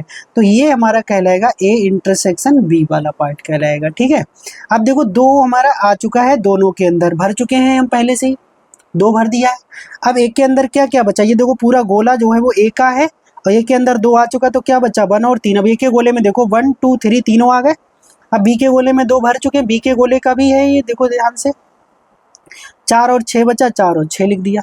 ठीक है, अब यूनिवर्सल जो हमारे पास सेट था उसके अंदर 1 2 3 4 5 6 और 7 तक था, तो वो जो रेक्टेंगल गोला था ये हमारा पूरा यूनिवर्सल था। अब गोलों के अंदर तो आ चुके 1 2 3 4 6, तो 5 बचा और 7 बचा, वो गोलों के बाहर होगा। ठीक है, अब अच्छा यूनियन क्या होगा, यूनियन का मतलब होगा इन दोनों का कॉम्बिनेशन पूरा का पूरा। ठीक है, ये वाला पूरा पोर्शन दोनों को मिला देंगे, वो हमारा क्या कहलाएगा, यूनियन कहलाएगा। ठीक है, तो ये वाला हमारा हो गया यूनियन वाला पोर्शन। क्लियर है? दोनों को मिला देंगे, क्या बन जाएगा? यूनियन बन जाएगा। और जो कॉमन पोर्शन होगा ये वाला, दोनों के अंदर जो आ रहा है ये वाला हमारा कॉमन पोर्शन कहलाएगा। इसको इंटरसेक्शन से डिनोट करते हैं। और इन दोनों को मिला दिया जाएगा, किसको? इस गोले को और प्लस ये कॉमन पोर्शन को, तीनों को मिला देंगे तो बन जाएगा यूनियन। और जो दोनों का कॉमन वाला पार्ट बीच में दिख रहा है वो है इंटरसेक्शन। तो समझ में आ गया होगा यूनियन और इंटरसेक्शन क्या होता है, ठीक है? उसके बाद डिफरेंस बताते हैं और कॉम्प्लीमेंट बताते हैं, ठीक है? तो यूनियन समझ गया हो गया, वो हो गया। अब अगर हम बात करें इंटरसेक्शन की, तो जो दोनों में, जैसे एक साइड देखो 1 2 3 है, इसमें 2 3 4 है, तो दोनों में 2 3 दोनों तरफ आ रहा है, तो जो बीच में हमने 2 3 दोनों में लिखा वही हमारा इंटरसेक्शन हो गया, ठीक है? अब बात करते हैं कॉम्प्लीमेंट की। कॉम्प्लीमेंट का क्या मतलब होता है, उसको क्या करते हैं? जैसे यू फॉर यूनिवर्सल सेट है हमारा, ठीक है? अब ए हमारा ये है। अब ए का अगर हमें कॉम्प्लीमेंट निकालना है, ए का क्या निकालना है? कॉम्प्लीमेंट निकालना है। कॉम्प्लीमेंट का मतलब है कि पूरे यूनिवर्सल सेट में से ए को घटा दिया जाए। मतलब ये पूरा डिब्बा जो है, मैं आपके सामने बनाता हूँ, जरा पहले समझिएगा इसको। ये हमारा पूरा जो रेक्टेंगल है वो डिब्बा मतलब यूनिवर्सल है। ये ए की कार्यक्रम है और ये बी का। ये ए है, ये ए का गोला है, समझ गए? और ये वाला दूसरा वाला किसका गोला है? बी का गोला है, ठीक है? अब इन्होंने क्या बोला है, हमें समझना क्या है कि कॉम्प्लीमेंट समझना है। तो कॉम्प्लीमेंट किसी भी सेट का क्या होता है, उसको डिनोट कैसे करते हैं? या तो डैश लगा दें, या सी लगा दें, या बार लगा दें। 3 तरीके से आप कॉम्प्लीमेंट को डिनोट कर सकते हो, ठीक है? अब ये इसका मतलब क्या होता है? मतलब ये होता है कि यू में से अगर हम ए को घटा दें तो ये हमारा कॉम्प्लीमेंट के बराबर होता है। समझ में आ गया? तो यू फॉर यूनिवर्सल। अब यू कितना दे रखा है इस सेट में, देख लो। यू दे रखा है 1 2 3 4 5 6, 1 2 3 4 5 और 6। अब हमें निकालना है ए का कॉम्प्लीमेंट। यू मत ए, और ए आपके सामने क्या है? ए भी दिया है 1 2 3। एक बार चेक कर लें, 1 2 3। तो इसके वो एलिमेंट जो कॉमन है वो हटा देते हैं। तो 1 2 3 दोनों में मिल रहा है, 1 2 3 छोड़ दीजिए, बचा हुआ एलिमेंट आ जाएगा। माइनस का मतलब डिफरेंस। डिफरेंस का मतलब इसमें से जब इसको घटाओगे तो जो कॉमन एलिमेंट है वो कैंसिल आउट हो जाएंगे, जो बचे हुए होंगे वो लिखेंगे 4 5 और 6।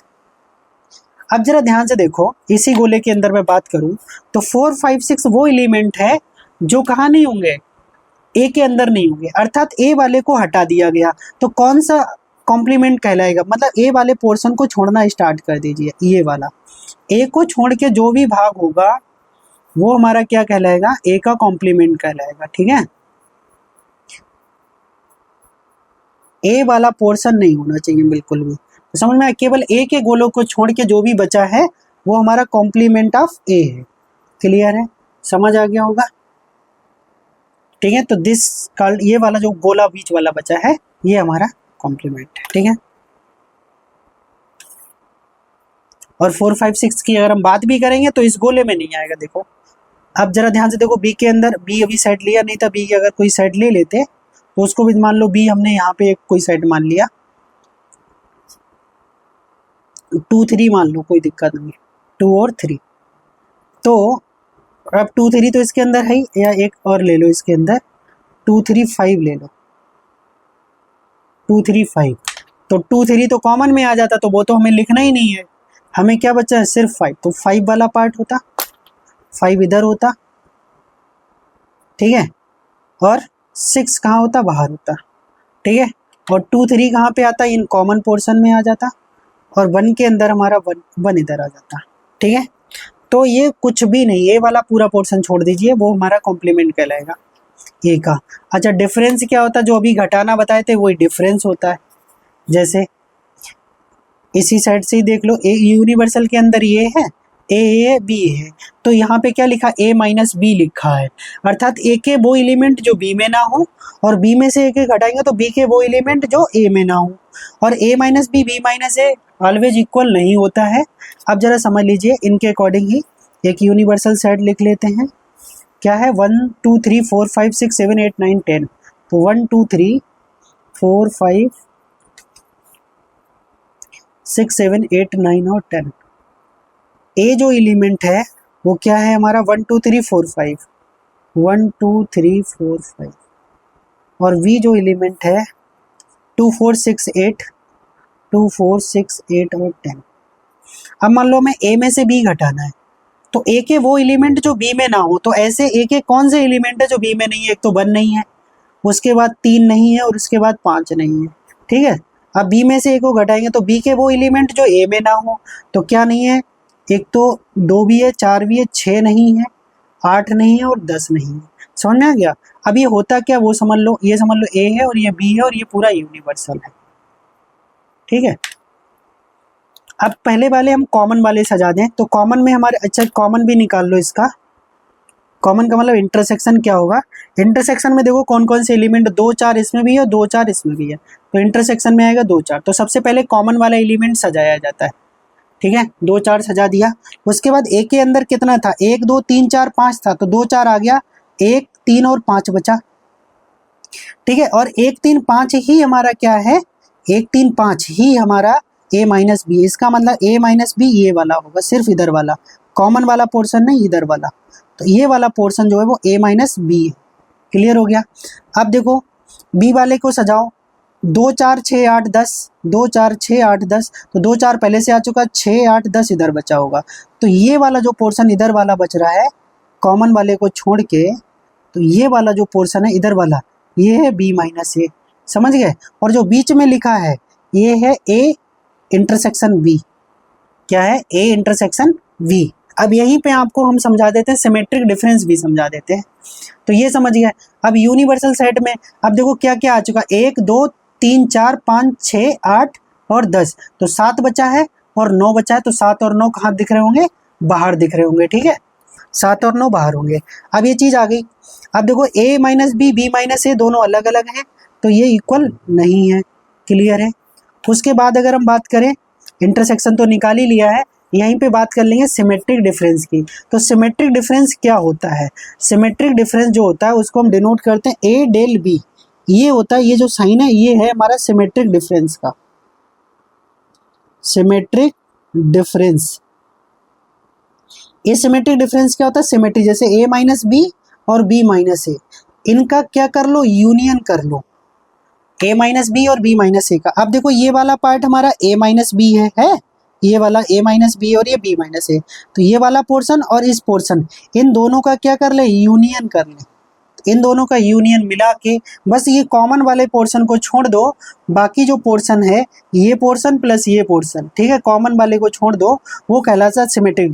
A माइनस बी और B माइनस ए दोनों का यूनियन कहलाता है। अब जरा ध्यान से देखो, ये इन दोनों सेट के अंदर क्या आएगा? बस 7 और 9, 2 और 4 छूट जाएगा। तो यहाँ से देखो 1 3 5 6 8 10, तो क्या होगा? 1 3 5 6 8 और 10। तो समझ में आ गया होगा कि सिमेट्रिक डिफरेंस क्या होता है? दोनों का यूनियन होता है। ठीक है, और डिसजॉइंट सेट क्या होते हैं? ऐसे सेट जिनमें हमारा कोई भी नंबर कॉमन ना आए। देखो 6 8 10, 1 3 5 इधर, 6 8 10 इधर, दोनों को कॉमन पोर्शन क्या कहलाता है? सिमेट्रिक डिफरेंस कहलाता है। ठीक है, अब जरा ध्यान से देखो डिसजॉइंट सेट। डिसजॉइंट सेट का मतलब क्या होता है मेरे भाई? A इंटरसेक्शन V 5 हो, देन, ठीक है, मतलब कोई भी उनमें कॉमन नहीं होना चाहिए। A and V are disjoint. A में 1 2 3 4 5, B में 6 7 8 9, दोनों के दोनों अलग अलग बनेंगे, एक दूसरे में कोई भी कॉमन नहीं दिखेगा। तो यहाँ तक हमने बेसिक थोड़ा समझा दिया है। अब जो चलेंगे हमारे यहाँ पे बहुत सारी परिभाषाएं और टाइप से चलेंगी, तो परिभाषाओं का इनका प्रूफ नहीं करना है, बट सेट के अकॉर्डिंग समझा सब देंगे कि कैसे बना ये। ठीक है, बट इनका हमें प्रूफ नहीं करना है अभी, प्रूफ मेंस में कराएंगे आपको, जो जो मेन है उनका प्रूफ कराएंगे। ठीक है, बट यहाँ पे अभी हमें ये सभी पॉइंट्स को पढ़ना है। 2 पेज में ये पॉइंट्स लिखे हैं हमने, और ये बहुत इंपॉर्टेंट है। ऐसे समझा देंगे कि आपको ओरली समझ आ जाएगा, कभी याद करने की जरूरत नहीं पड़ेगी। उसके बाद कार्डिनल नंबर समझेंगे, जैसे हमने प्रोबेबिलिटी में पढ़ा था, P लगाया था, यहाँ हम N लगा देंगे। ठीक है, आगे यहाँ देखिए यही चल रहा है। उसके बाद हमारे क्वेश्चंस करेंगे हम 2-3 पेज में लगभग, और उसके बाद हमारा अभी तो क्वेश्चन ही चल रहा है, क्वेश्चन लिए हैं 8 से 10 पेज में। उसके बाद रिलेशन स्टार्ट होगा। ठीक है, तो फंक्शन में अभी एक लेक्चर और होगा, उसके बाद अभी क्या चल रहा है? सेट। सेट में एक लेक्चर और होगा, तब सेट खत्म हो जाएगा। ठीक है, उसके बाद रिलेशन स्टार्ट होगा, 2 लेक्चर में रिलेशन खत्म हो जाएगा। मतलब एक दिन में 2 लेक्चर आने वाले हैं, तो एक दिन में सेट, एक दिन में रिलेशन, एक दिन में फंक्शन, 3 दिन हो गए। एक दिन में एक से 1.5 दिन में ग्रुप थ्योरी भी खत्म हो जाएगी। और 2 दिन में इनके लेक्चर खत्म। तो कितने दिन हो गए, 3 और 2 5 और 5 2 से 3 दिन लगा लो, मतलब 6-7 दिन में लगभग ये पोर्शन इधर का खत्म होगा, सेट थ्योरी, रिलेशन फंक्शन और ग्रुप थ्योरी। तो 6 से 7 दिन लगेंगे ज़्यादा से ज़्यादा मैक्सिमम, ठीक है, और ये इधर का पोर्शन खत्म हो जाएगा आपका। Thank you for watching this video.